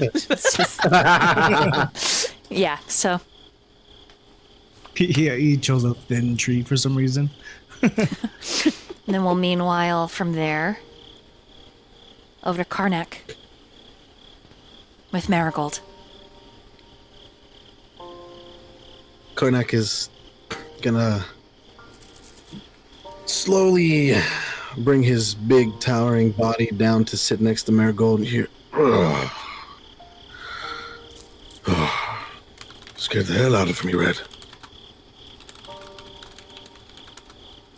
She is still sitting up against the tree where you guys left her. And she's got her knees pulled up to her, with her head hiding in her arms, like a scared little child. And whenever you come to sit next to her, she just leans at you. You know, thought we'd at some point outrun death long enough. I'd forgot our names. But I guess not. You know, we've been through so much, you and I. Fought side by side. Watched the world burn and kept marching. But when I saw you on the brink, I realized I never told you about them. You kind of see his jaw tighten a little bit. I had a family.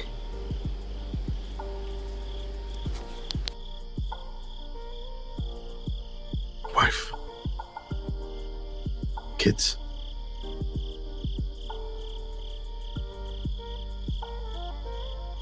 Was that before you became part of the Brotherhood? It was before. And she'll look up at you. She got some dirt on her face and it's kind of tear-streaked. Why would you leave them for us? And you see his eyes kind of look away and look out. Long breath. I didn't leave them.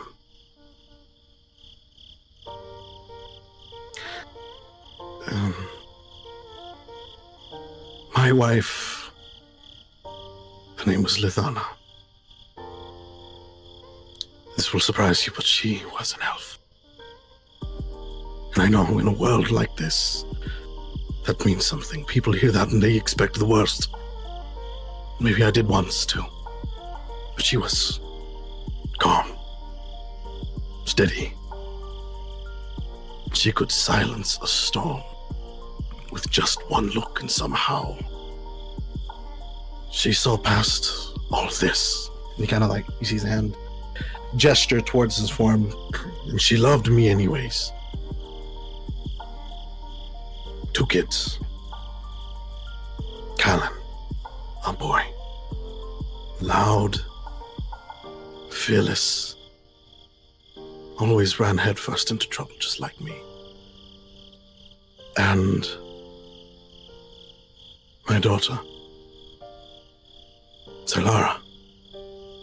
Quiet, gentle, but fierce. Used to fall asleep listening to me play a drum. They were the best parts of me, of her. And I failed them. Red, the war turned. The world turned.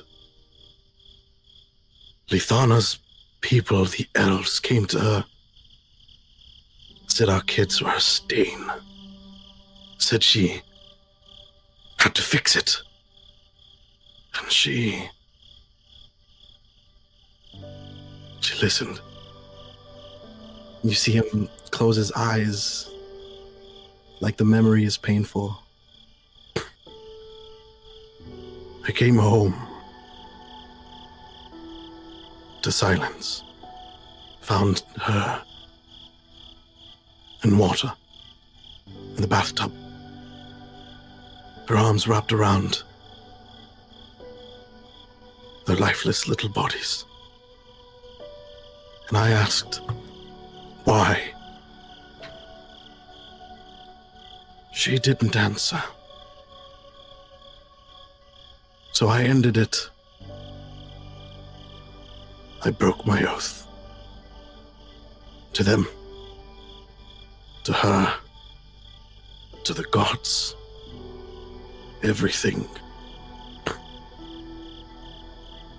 I've been carrying them with me ever since. Every step, every scar. I never said their names out loud in years. Not until now. But you... Red, you should know them. If I fall tomorrow, I want someone else to remember. Lithana, Kylan, Saylara, my family. You're part of that too now, you know.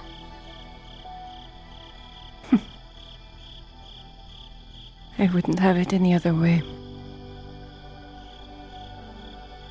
For a moment, there,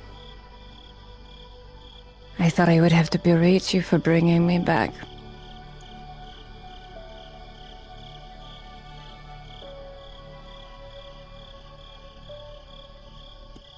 But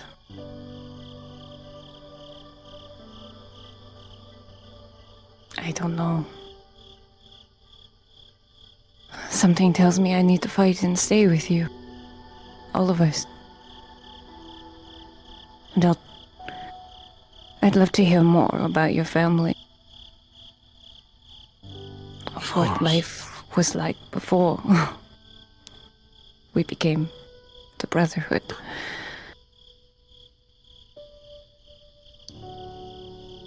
All of you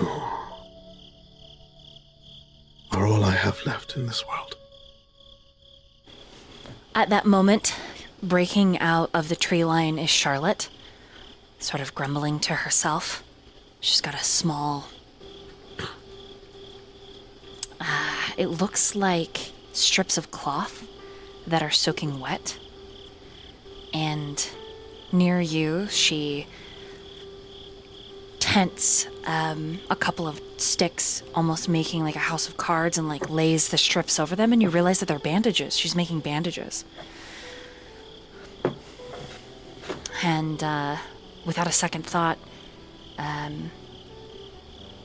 you see her flick her wrist, and she's not supposed to be able to cast magic without her grimoire, but some pots and some mushrooms stop animation motion and begin to cook. And then she pauses, looks around, lets out a sigh like no one saw her, and just is there, existing, moving, making things, cooking.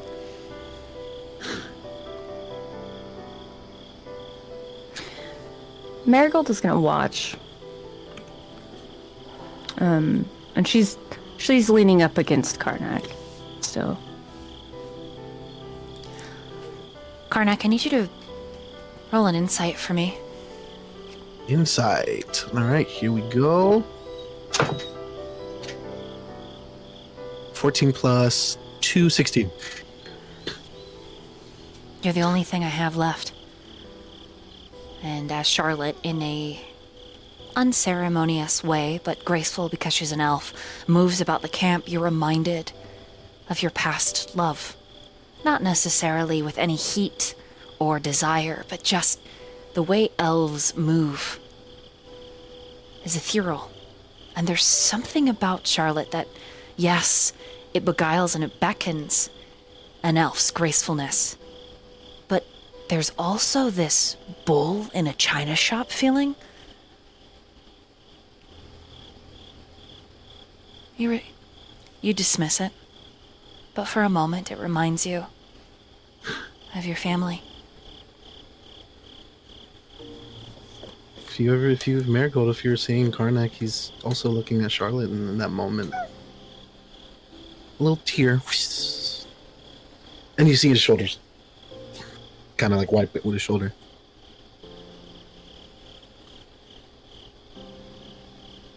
You know it's okay to cry for those we have lost. That's what she told me.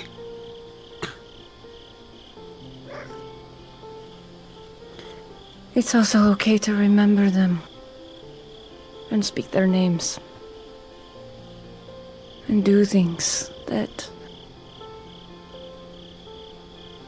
remind you of the good times you had together. I think that's why I've held on to this drum for so long.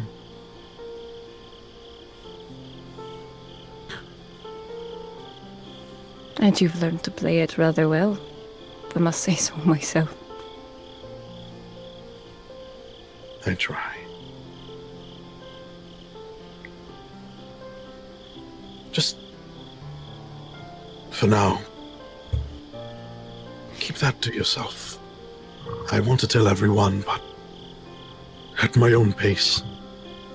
I have no reason to share other secrets. Though I do wonder, was it her action that turned you against the elves?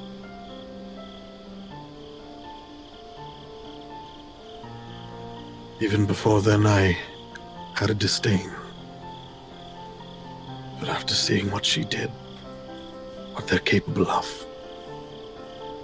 what they could do, just because my kids were half orc, made me hate them more. Helped me in the war against them.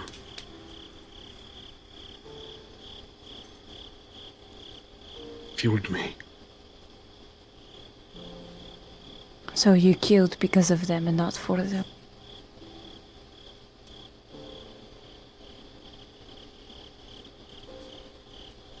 Yes.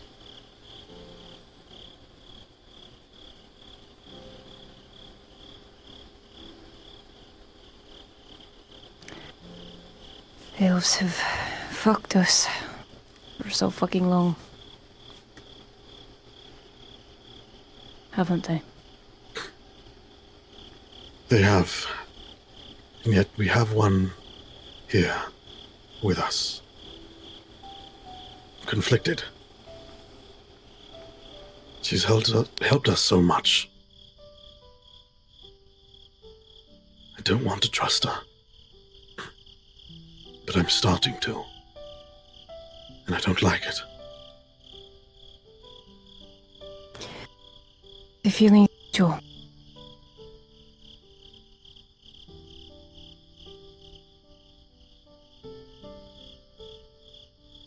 We do owe her. Somewhat. She's helped us so much. Maybe I won't strangle her to death. I would rather you not. Feel like Lucian might be a little pissed if you touch her neck one more time. He'll get over it. Plus, I'll have to punch you in the face next time. As I promised. You'd be the only one who could stop me. Let's be honest. I don't know, if a bite can take me out, I may not be able to stand much of a kid.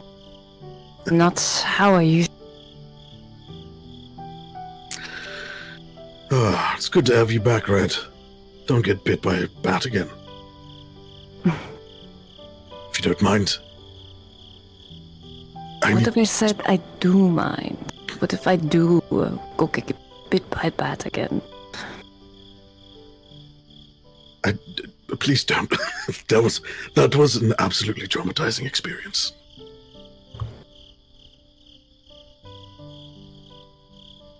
I still think you shouldn't have brought me.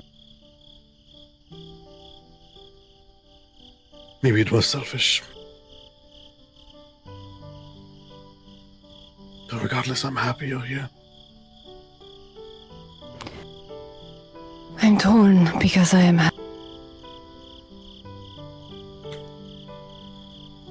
That's good. Part of me just wishes for that long rest. That long sleep. Where I don't ever have to open my eyes again. And then the other part wonders what would happen if I didn't wake up. What would happen to you? What would happen? What happened to Munge, Zha'Vani, Kasper? Well, Red, you are the best of us. You are what grounds us. You might not see it.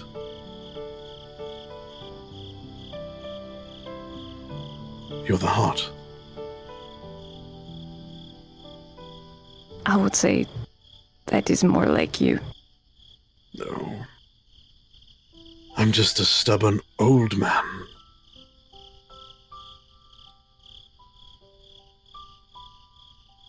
Prideful.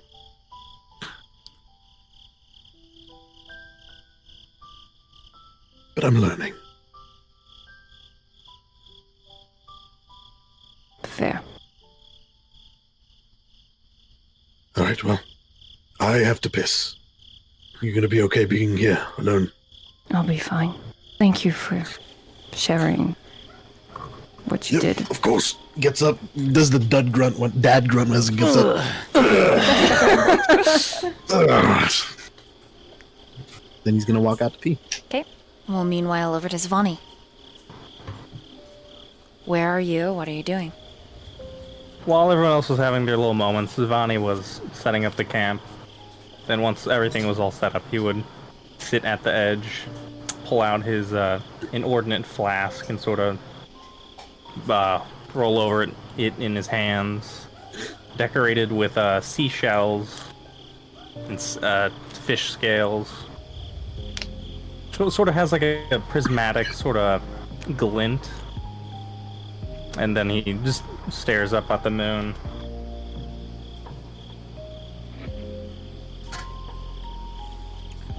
When Charlotte returns to camp and does her beginning to make food and laying out long strips of washed cloth to turn into bandages, she moves over to you, Zha'Vani.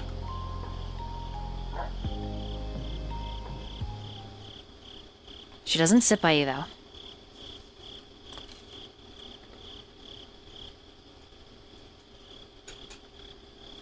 She stares at you for several heartbeats. You know that she's looking at you.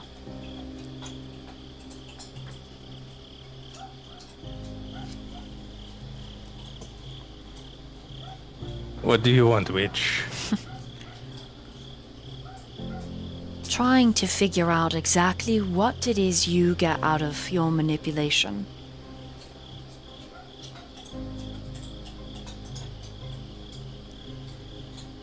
I do not know what you're talking about. Is it that you consume regret? Guilt?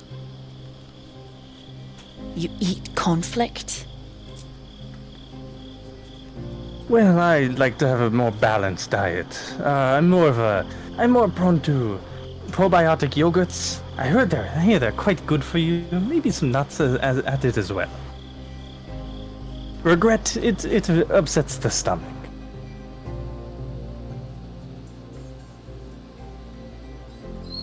So you pit your brothers against each other?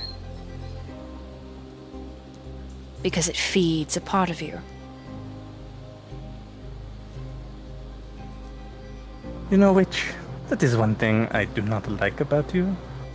You think too much. She actually squats down in front of you so that I see you.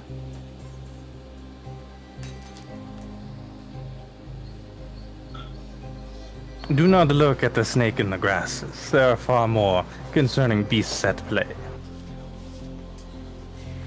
Why not? This snake has such pretty eyes. And she gets closer.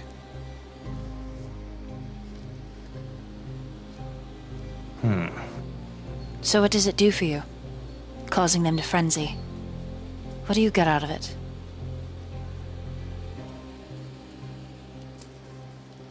I get to watch you squirm. This has Are nothing. you happy now? She chuckles. It has nothing to do with me. I am just a byproduct. A passing fancy that you find intriguing. Oh, don't give yourself too much credit. I've had far more interesting friends in company. That's just it.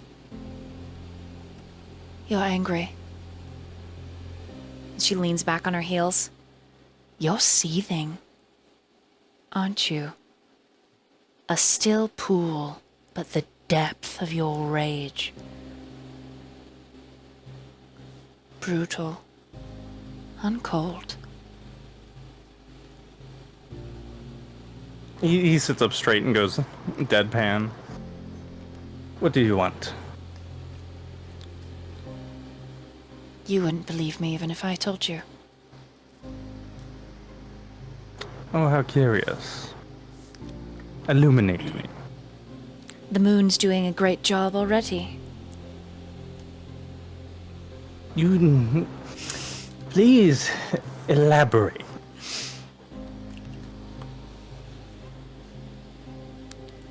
I made dinner. Are you hungry? Depends. Did you poison it? That depends. Do you deserve to be poisoned?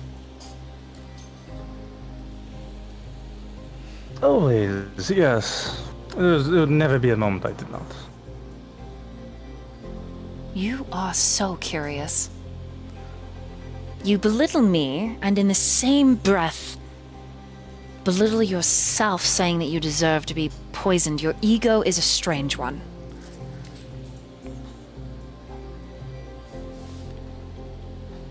Well, what can I say? I am but an enigma. I think I'm figuring you out. You're angry at your brothers for something. Seething.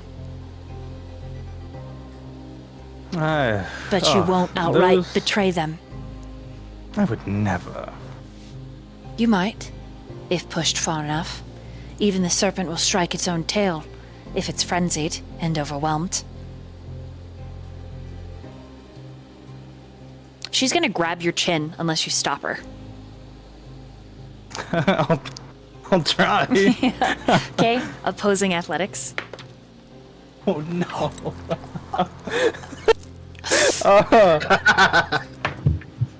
Okay. I don't think I rolled well enough to beat you, but I rolled not bad. So you said opposing strength checks? Athletics, yeah. Okay, athletics. Okay. 18. Okay, she barely beat you with a 19. Ooh. Woo! He tries to jerk his head back, but she grabs and pulls him back in. It's like a pinch. Like she's holding your chin and it's like pinching. And she gets really hiss. she gets really close. And she says, I'm not Kasper, but I know he would tell you to get your fucking head in the game. Whatever is bothering you, you ought to bring it up. After all, That is just it. you're the smartest among them. And smart people don't hold grudges. They get even. So if you're ready to beat someone's ass into the grass, get to it, Zha'Vani.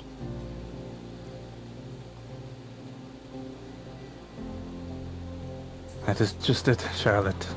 I am not the smartest one. Lucian's like, me, bitch. She frowns at that. What are you talking about? No, I've said too much.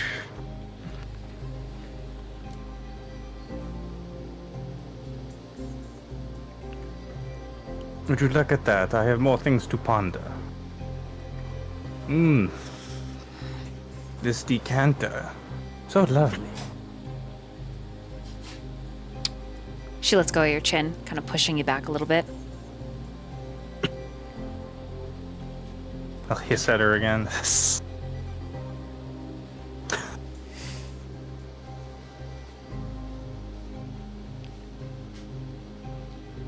Just... I hate that I have to say this, especially to you.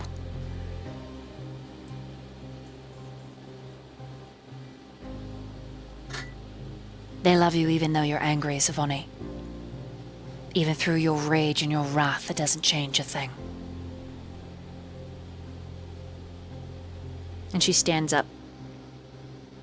And then, moves over to the fire, grabs a bowl of tepid mushroom and grass soup. Granted, it's lemongrass, so it's quite flavorful. And she brings it over and sets it at your side. Without a word. He'll turn around against the soup.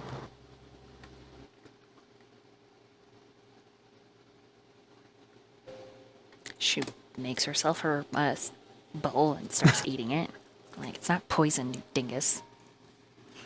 She'll take a bowl over to, because she doesn't know that hair are coming, so she doesn't know it's actually could be good, you know? So she brings some over to Marigold, and she goes to find Karnak, doesn't find him because he's pissing.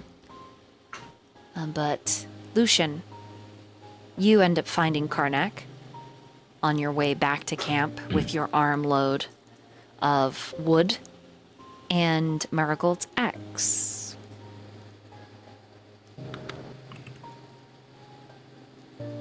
I can see you're busy. Lucian!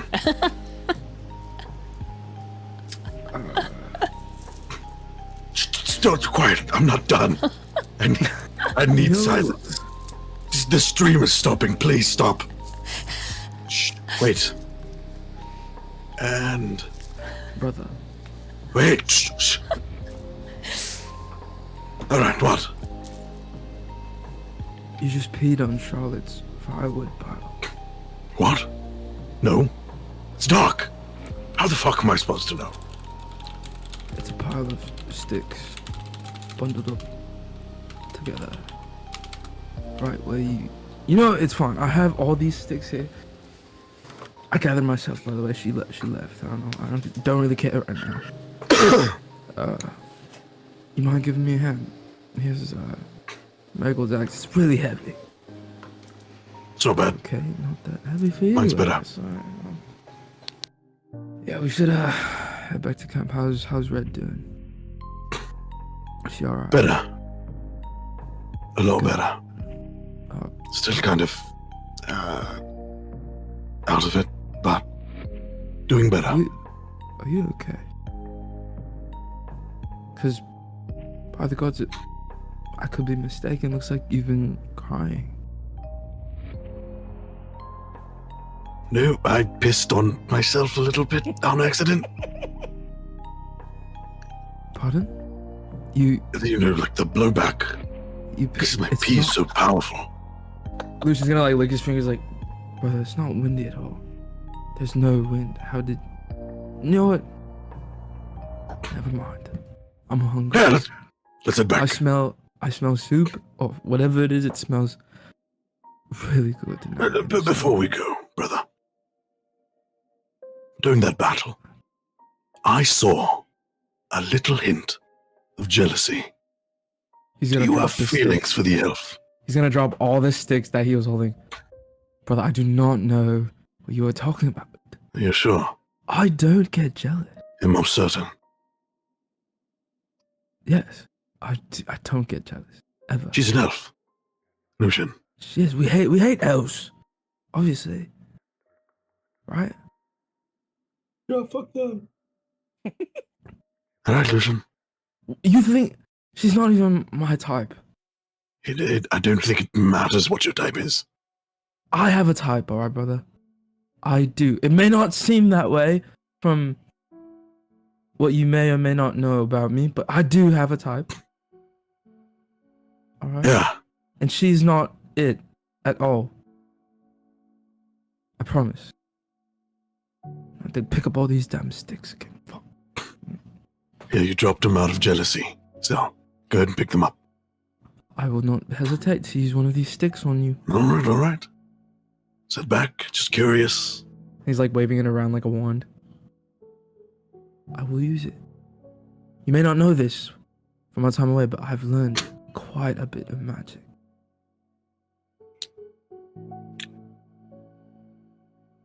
Alright, Lucian. Let's just go back. I'm hungry. I'm gonna start heading back. The two of you break into camp, cresting the sentinels. Even though camp itself is nestled and hidden off of the road, the main path, you enter camp and you see Zha'Vani. Zha'Vani, what are you doing? What Zha'Vani's doing is after Charlotte left his direct immediate site to go look for someone else to give them soup, he started drinking the soup. Too fast, and now he's choking. Careful, brother. I'm tapping your back. Not to be bested by soup.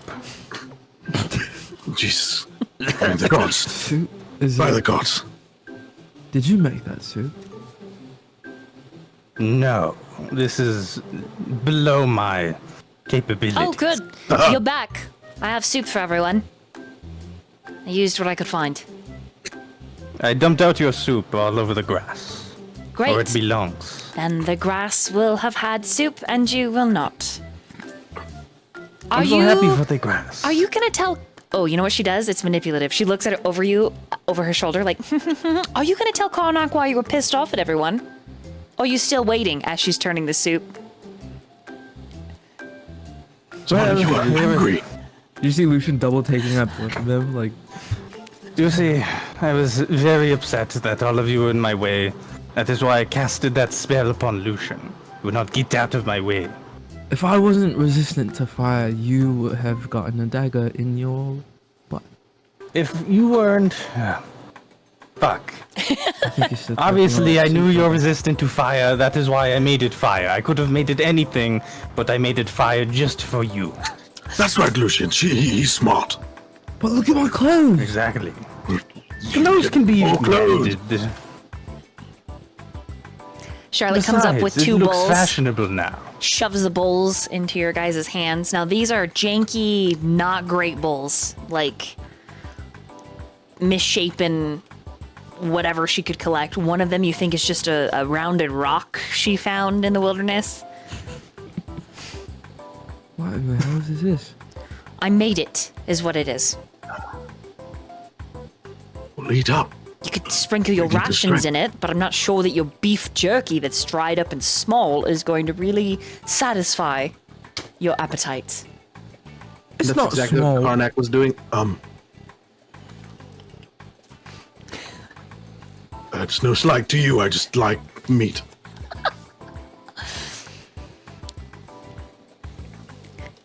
Anything By else? the way, Karnak Oh, pissed on your pile of sticks. Over there. On the side. It was Look, I got dark. more. She- And thanks to She you. pinches the bridge of her nose but says nothing and goes back to the stew pot. Anything else from anyone else in camp? I think Marigold she's, is just sipping her soup watching this. Zha'Vani? Be careful. I think she's enchanting her soup.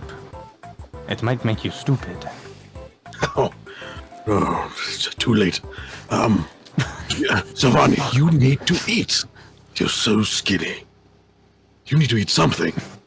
Do not worry, brother. All of my muscles have gone up here, to my brain. But look at you, and Karnak picks you up. You're so skinny.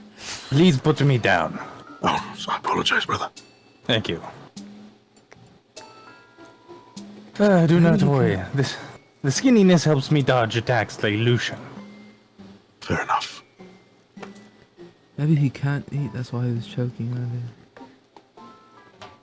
I was choking on air. Maybe the food has to be magical. Exactly. Now you're getting it. Charlotte's just over there. Fucking annoyed. Could I get this second bowl of soup? Yeah, here.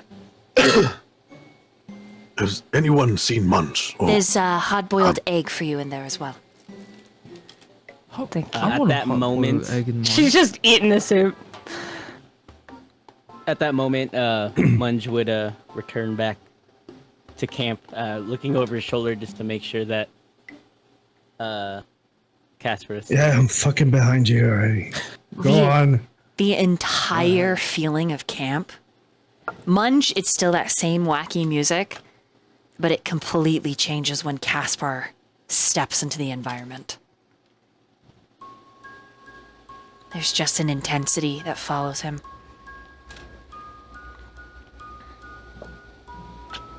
Well, caught some rabbits. Oh, I could add those to the stew. I got two right here. May I? One, here you go. My father taught me how to hunt. Very young age. Never could catch anything, but certainly knew how to make it tasty. And then she looks at you, Kasper. Looks down. I notice your supplies may have been running low. So. She just nods at the treated bandages that are drying in the night air, taking the rabbits and moving away. Yeah. He like tosses the rabbits down to the side and he goes by one of the trees not too far, like just like 5 steps off. He's kind of like in lookout sentry mode mentally, you know. Roll a perception.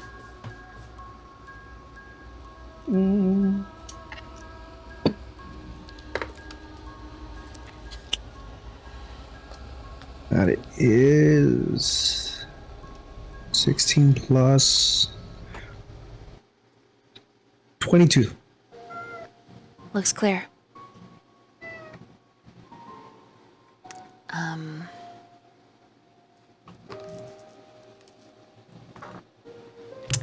Charlotte does not do a good job with the flavor, so to speak. It's edible, but it's bland.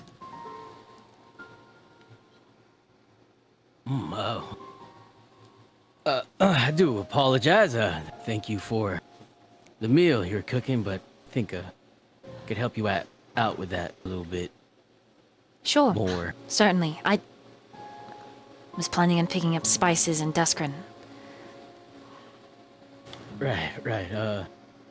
And he's just gonna druid craft some like spices. Oh, Is that possible? She's like, oh, I could also have done that. Was that rosemary and thyme? Ah, yes, excellent. It is. Just Peppermint wow. too. you're just sprinkling You it know, in. actually- You just look at that. Yes, and these bowls. Lucian's eating out of a rock. Here, and he's back off, and he takes out I his knew mess it kit. was a rock. Takes out his mess kit, and he pulls out just like finely carved like wooden bowls. Where did you... I should have asked you. I knew this. That's fine. Food's kind of my thing, and eating utensils, easy enough to whip up. Well, easy if you got the time. That is, a lot of time just hanging out whittling and stuff. And yeah, these bowls, we're part of that little project. Yeah, go ahead and use these instead. It's actually quite delightful. It's nice. Actually kind of reminds me... never mind. Charlotte is just staring at you across the fire. Well, this is way better than what it was before. It was so bland earlier. Thank you.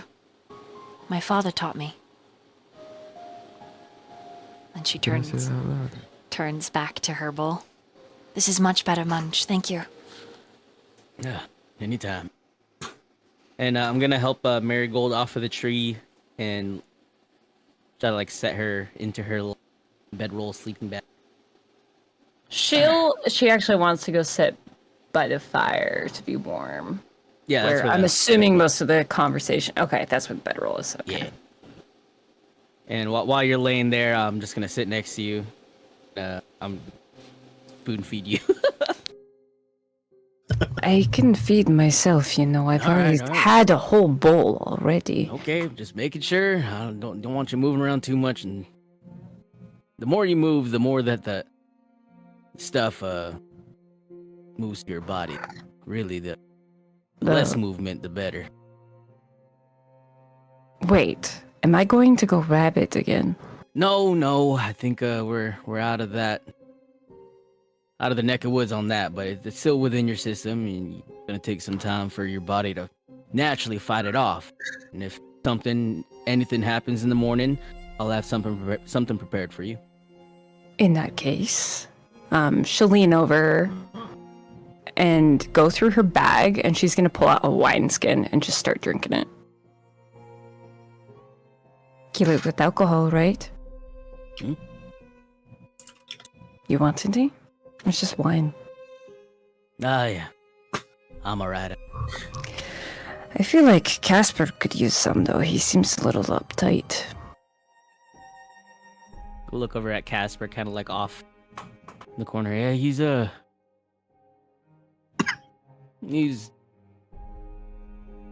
dealing with stuff like Kasper, we all are. He like looks back at you. she holds out the wineskin.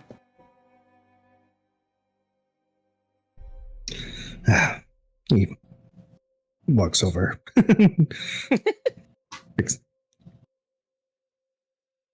Where'd you keep this at?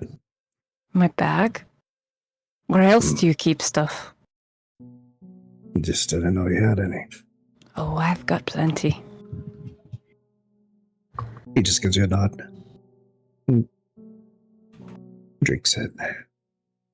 Not saying much. How you feeling? Like I was bit by something. Good. He goes back to watch. Thank you, though, for whatever it is all of you did to bring me back. I don't want it to be in vain.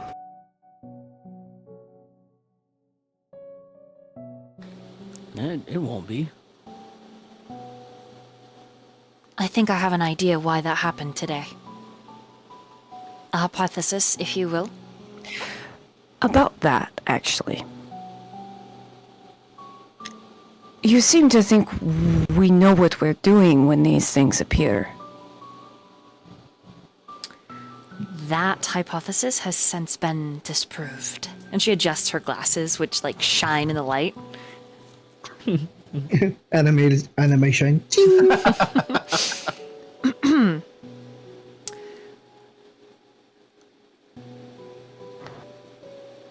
I think there's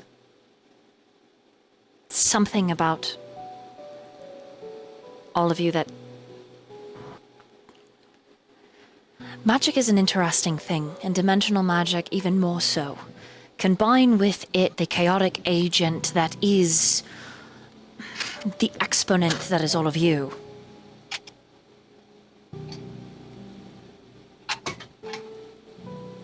I'm aware you're aware Whisperkin need mirrors to travel through. Not just any mirror, but mirrors treated with a certain silver. Mirrors bathed in blood and night. There was neither of those in today's battle. But there was, right before they appeared, a ripple of something dangerous. Didn't all of you feel that? Like I sure did. a static, right? Yes, she motions at Munge. a magic, a calling. It's centered on all of you. Like a beacon drawing them forward.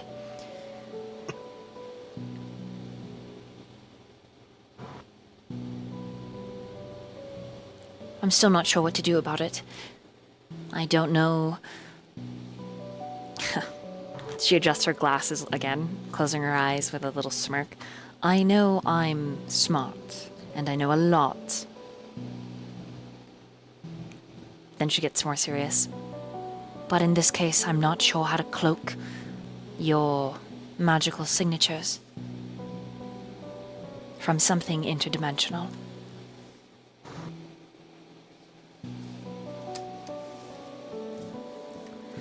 Well, I do have a theory, though. That is just it, a theory. Based off this presumption you have presented us, we ourselves act as mirrors, per se, as being the flesh and blood bathed with the night. So, in theory, if we were to get some sort of cloak of sun or whatever, I don't know what the gods are these days. Perhaps something granted a blessing by such could act as a sort of cloaking for us being these night beacons. Like holy water or a sunblade. Granted, a sunblade is only effective against vampires, which all of you are not, unless you're not. Unless one of you is hiding something. She looks at Lucian.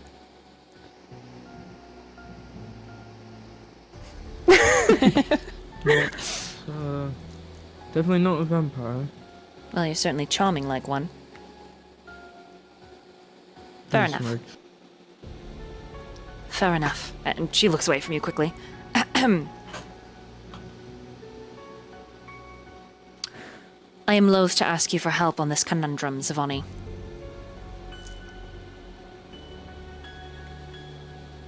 Besides, since you are smarter than me, I will lay it to rest at your feet. Should you require a sounding board, I might help you.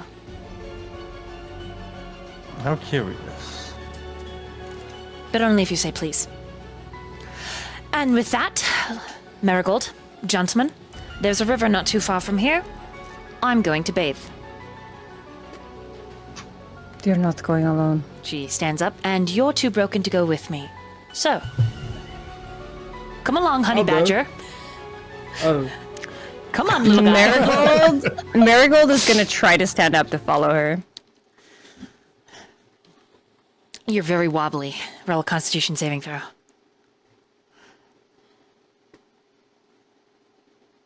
That's a nat 20. Okay, you stand. You're wobbly for a moment, and then you just stand, muscles flexing. Yeah, you just flex the rabies away. Where's my you ex? see Marigold's calves. Where's my axe? She flexes so hard, she starts sweating the rabies. Yep. She wipes her brow. Yeah. Guess nothing keeps you down, Marigold. Just take it easy. I have your axe. Here. He throws it. She'll take it and use it as a walking stick Oh my lord. and follow after Charlotte. You...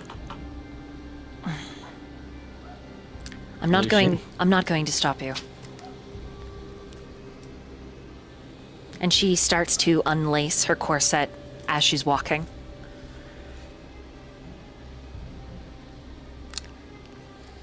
Lucian begins to get up. Puts a hand on his shoulder. No, you just see Lucian like chug his soup. You just see him like chug his soup like really fast. Delicious, delicious. Easy. Actually, while they're gone, something I want to talk to y'all about. I can't wait. Marigold in on it later.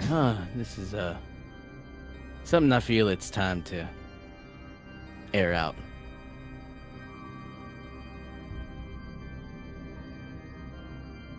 Munge, And around this time, yeah.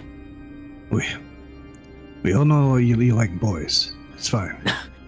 What? No, that's not what I'm going after. All I right. knew it. Sorry. No, I never judged. It's about the cave. Oh, You mean that cave? Yes. Yeah, that cave.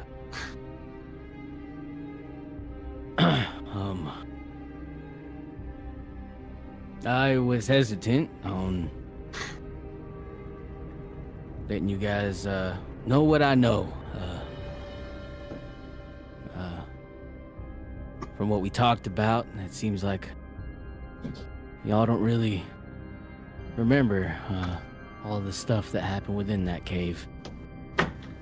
But I do. I remember all of it. And not a single night passes where my dreams remind me of it.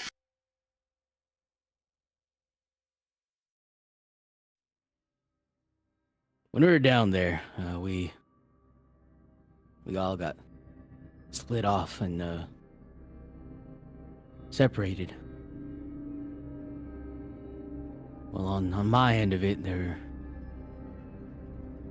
was something dark down there, something evil. The fire in front of him flickers and dims. I'm just curious. I'm not 100% sure what this entity wanted, but one thing that I was sure that it was after was all of us. It wanted to take us. Now, I couldn't allow that. And I do apologize, but I made a deal on it on all of our behalves in order for us to get out.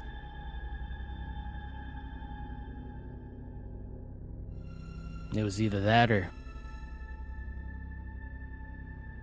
well, you know, that or nothing. What did you do, Munge?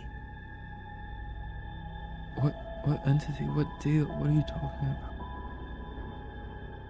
about? And I wish y'all could have seen it. Well, in ways I wish, or I'm glad that you didn't. The way that it moved. The faces on its body. All over its body. The eyes. And the terrible cacophony of screaming when it spoke.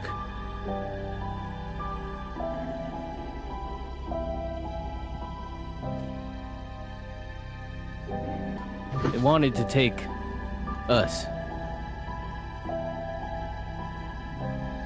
I don't know what it would have done with us, but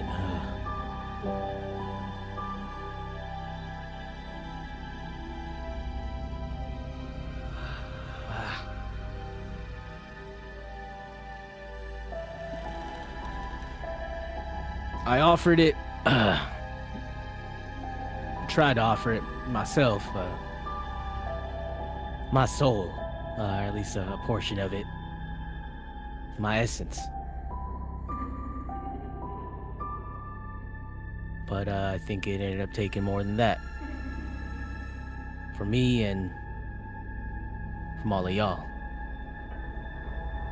And from Tegan.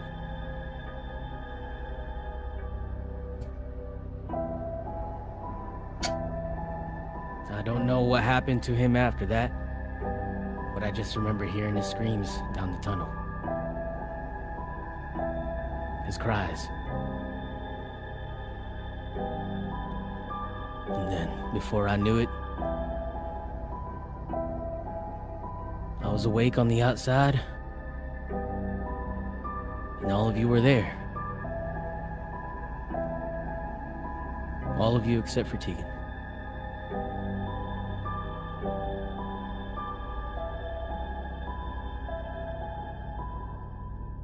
I don't know what exactly it took or what it did to us, but that's all I can remember.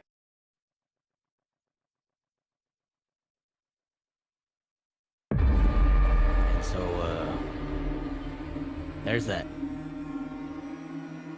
I think it has something to do with these feelings. I don't know if it's directly related or if it fueled it or what, but these urges that we get.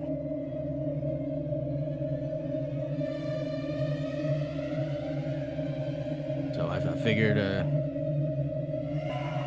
this was going to be something that probably would have just died when we all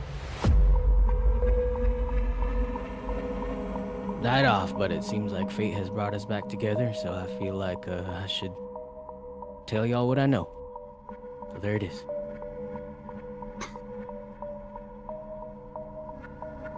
And I'm sorry. I mean, it's a lot to take in, brother. But I've also hidden things from you all. So I understand.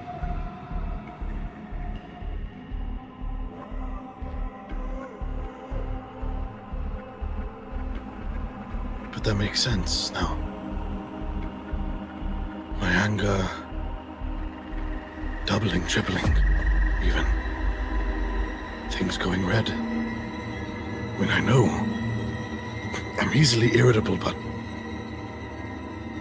not in the way that's been happening of recent.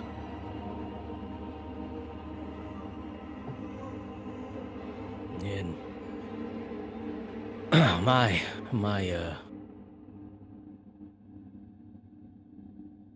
urge causes me to eat more than normal. Anything. Not even just food, just anything that I could grab my hands on. I have to shove into my gullet. It doesn't happen often. But y'all seen it once a bit ago when we met Charlotte, when I was shoveling all that snow into my mouth. That was one of those urges. It wasn't me trying to be cheeky. So I think it's important that we all recognize those urges and try to refrain from giving into them if we can.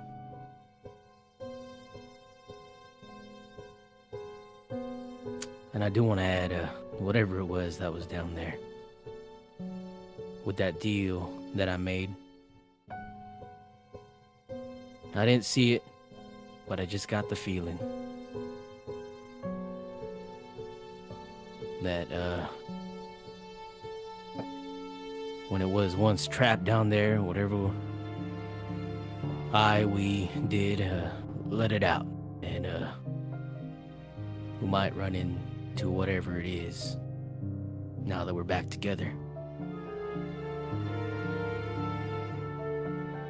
And you're saying this is the thing that got to you, yeah? Yeah, that was the last we saw him, so whatever I think it he is was that affected the Charlotte's... same way. And, I'm positive, the way that it got a grasp of us, something very dark must have happened to him.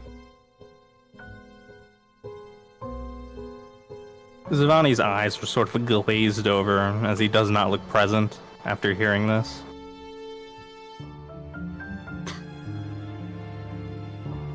So whatever gave us this curse, if it's still alive, if we kill it, we wouldn't have these anymore, these urges.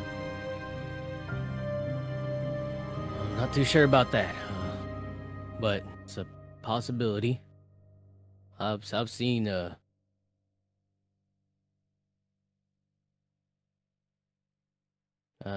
dark magics like this before, and I don't know. It's not a guarantee.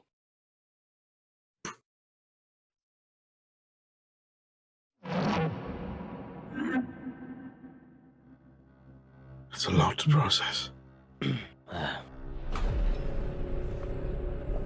Yeah. So, with that being said, I've been trying to keep tabs on y'all since we've been back together.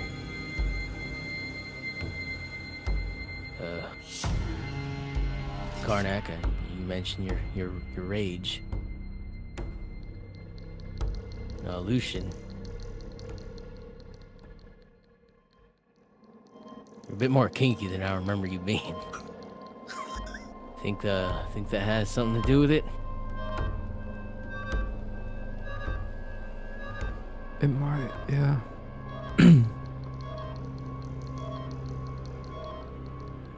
And Kasper?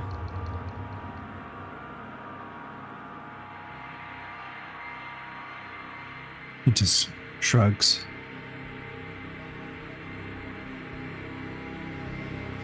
There's something.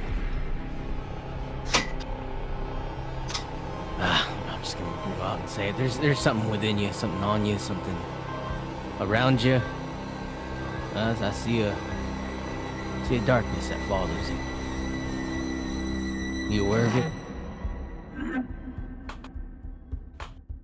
What you on about? Darkness. I saw something in your shadow.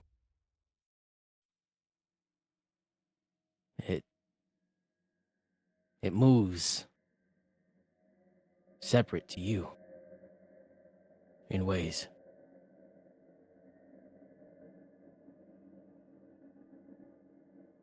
Seems to be latched onto you. I didn't want to point it out while we were out there by ourselves, but I saw it when we were hunting. And now that we're all here, I wanted to address it.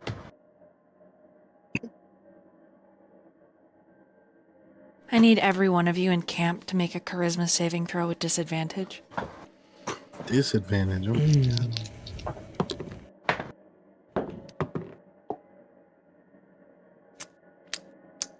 Okay. So I got a nat 20.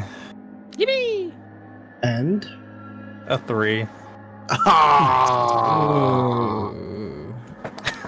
I got a. Let me put it in dice.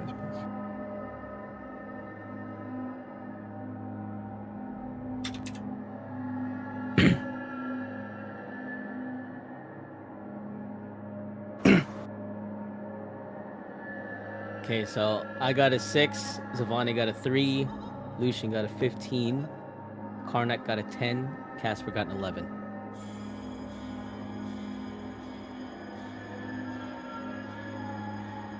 None of you remember the last 10 seconds of the conversation, Shit. but you know something has been taken from you. What was I saying? You were saying something. Zha'Vani startles from his glazed over disassociation, like. I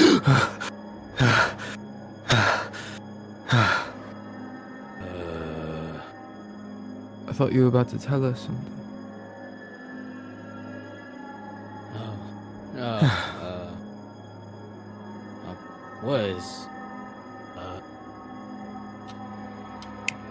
I don't know. Maybe it'll come to me later on. I'm Munch walked in. Kasper. And we're all confused all of a sudden. This is strange. I don't know. Were we Perhaps, talking? I was just fucking need some sleep. Yeah. You know, all that walking and fighting. Probably that soup upsetting our stomachs. Maybe. I still want to bathe. When she comes All right. back, Yeah.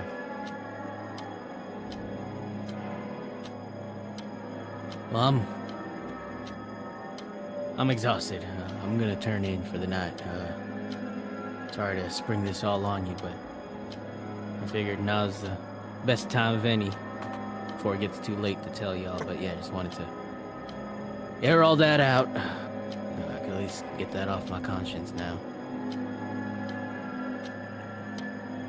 And I'll talk about the cave.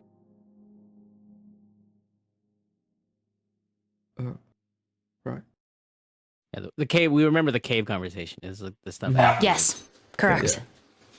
The 10 seconds is more geared towards the shadow looming around Yeah. Kasper, I believe. Okay.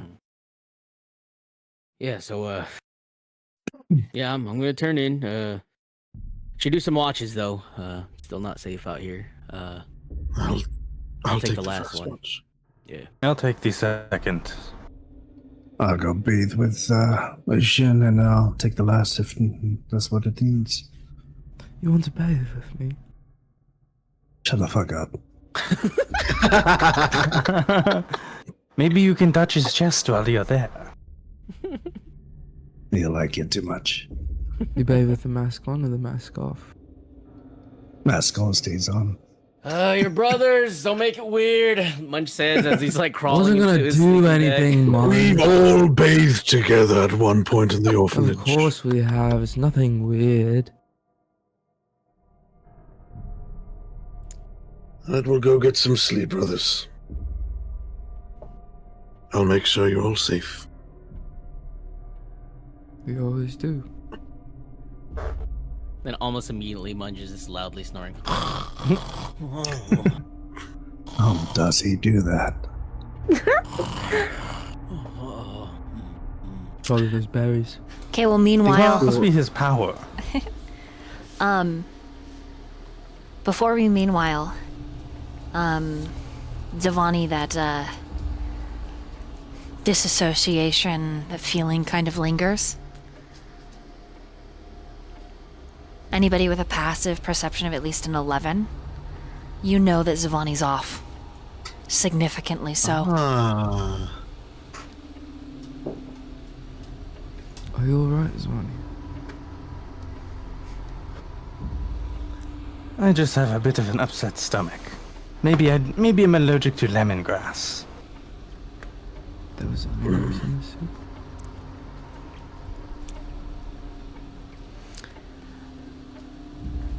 You look a bit dazed. Just making sure you're okay. Nothing a little bit of sleep won't fix. Right. Well, there's always a spot open in to bathe with me and Kasper if you want to do that before you head to bed.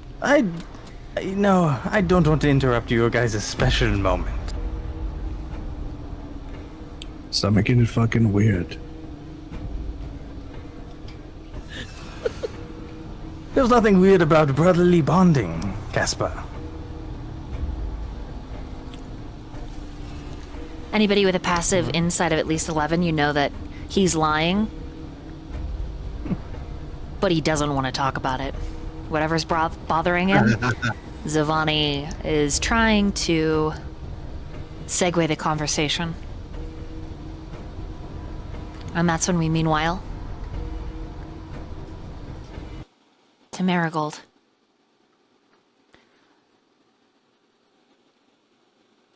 Clearly, Charlotte does not... She knows a lot about the Brotherhood, but does not know your tastes. She is completely nude before she even hits the water. Marigold looks away respectfully. Okay? Gives her her privacy. And just kind of... She also washes herself off, but only at the shore. She sits down, rock, because she's exhausted.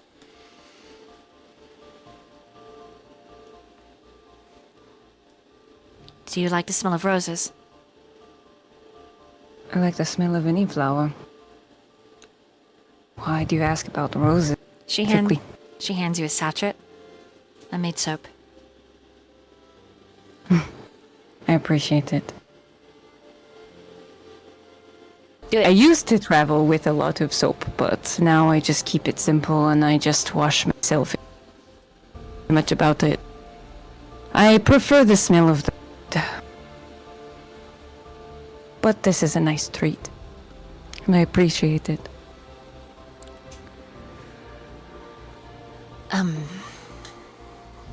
You're welcome. And she hands you this tiny little round tin, no larger than a copper bit. I do have to ask, for someone who to hate us as much as you do, why are you being so... Is there a reason why you're done being kind to us when clearly you're not a fan of us? I'm not going out of my way to be nice to you. And you realize that this is just how she is. Oh.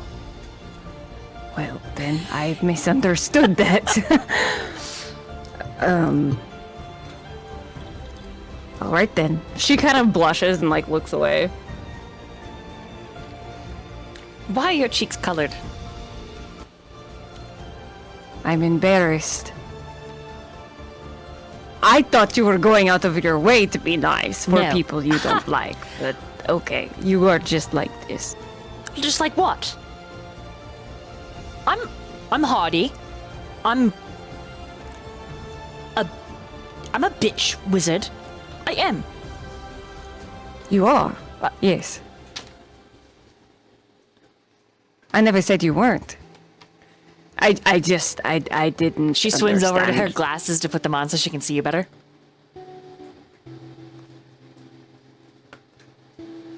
Anyways, I made this lip balm. Do you want to try it?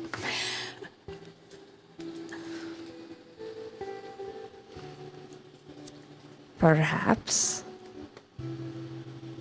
What's special about the lip balm?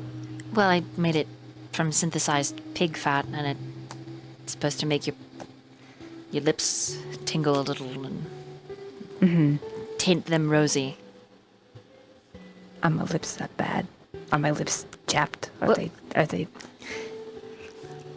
A little, but it's not unattractive. I mean, it's not. You're a very handsome woman. It's not bad. She like, thank you. I think I'm going to get dressed now. I appreciate. Thank you. Yes. All right.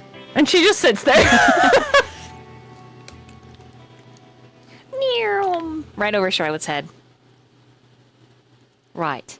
I did actually have a somewhat important question for you. All right. And she'll lean over and she like reaches for her clothes and she like grabs her pants over to her and she fishes around in her pocket and she pulls out that finger that Whisperkin left at the end of that one fight. Why do you have that? It didn't dissolve with it when it died So why did you in pick that it fight. up? I was curious. It said I betrayed my brotherhood. I don't know what it meant. And it said I could drink its blood and I would know. And of course I haven't drinking its blood, but I was wondering if you... that perhaps I don't. What if that's how they found us? Well, fuck. I can throw it in the river. She gets out suddenly and you get a full sight, but she quickly grabs her clothes. Go ahead. Throw it in. She throws it. The moment it hits the water, it begins to sizzle. And you hear this beautiful song. Just calling. I need you to make a charisma saving throw.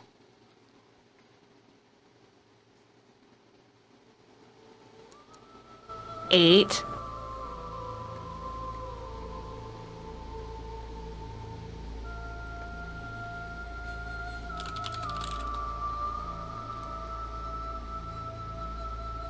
Okay. Let me roll for Charlotte.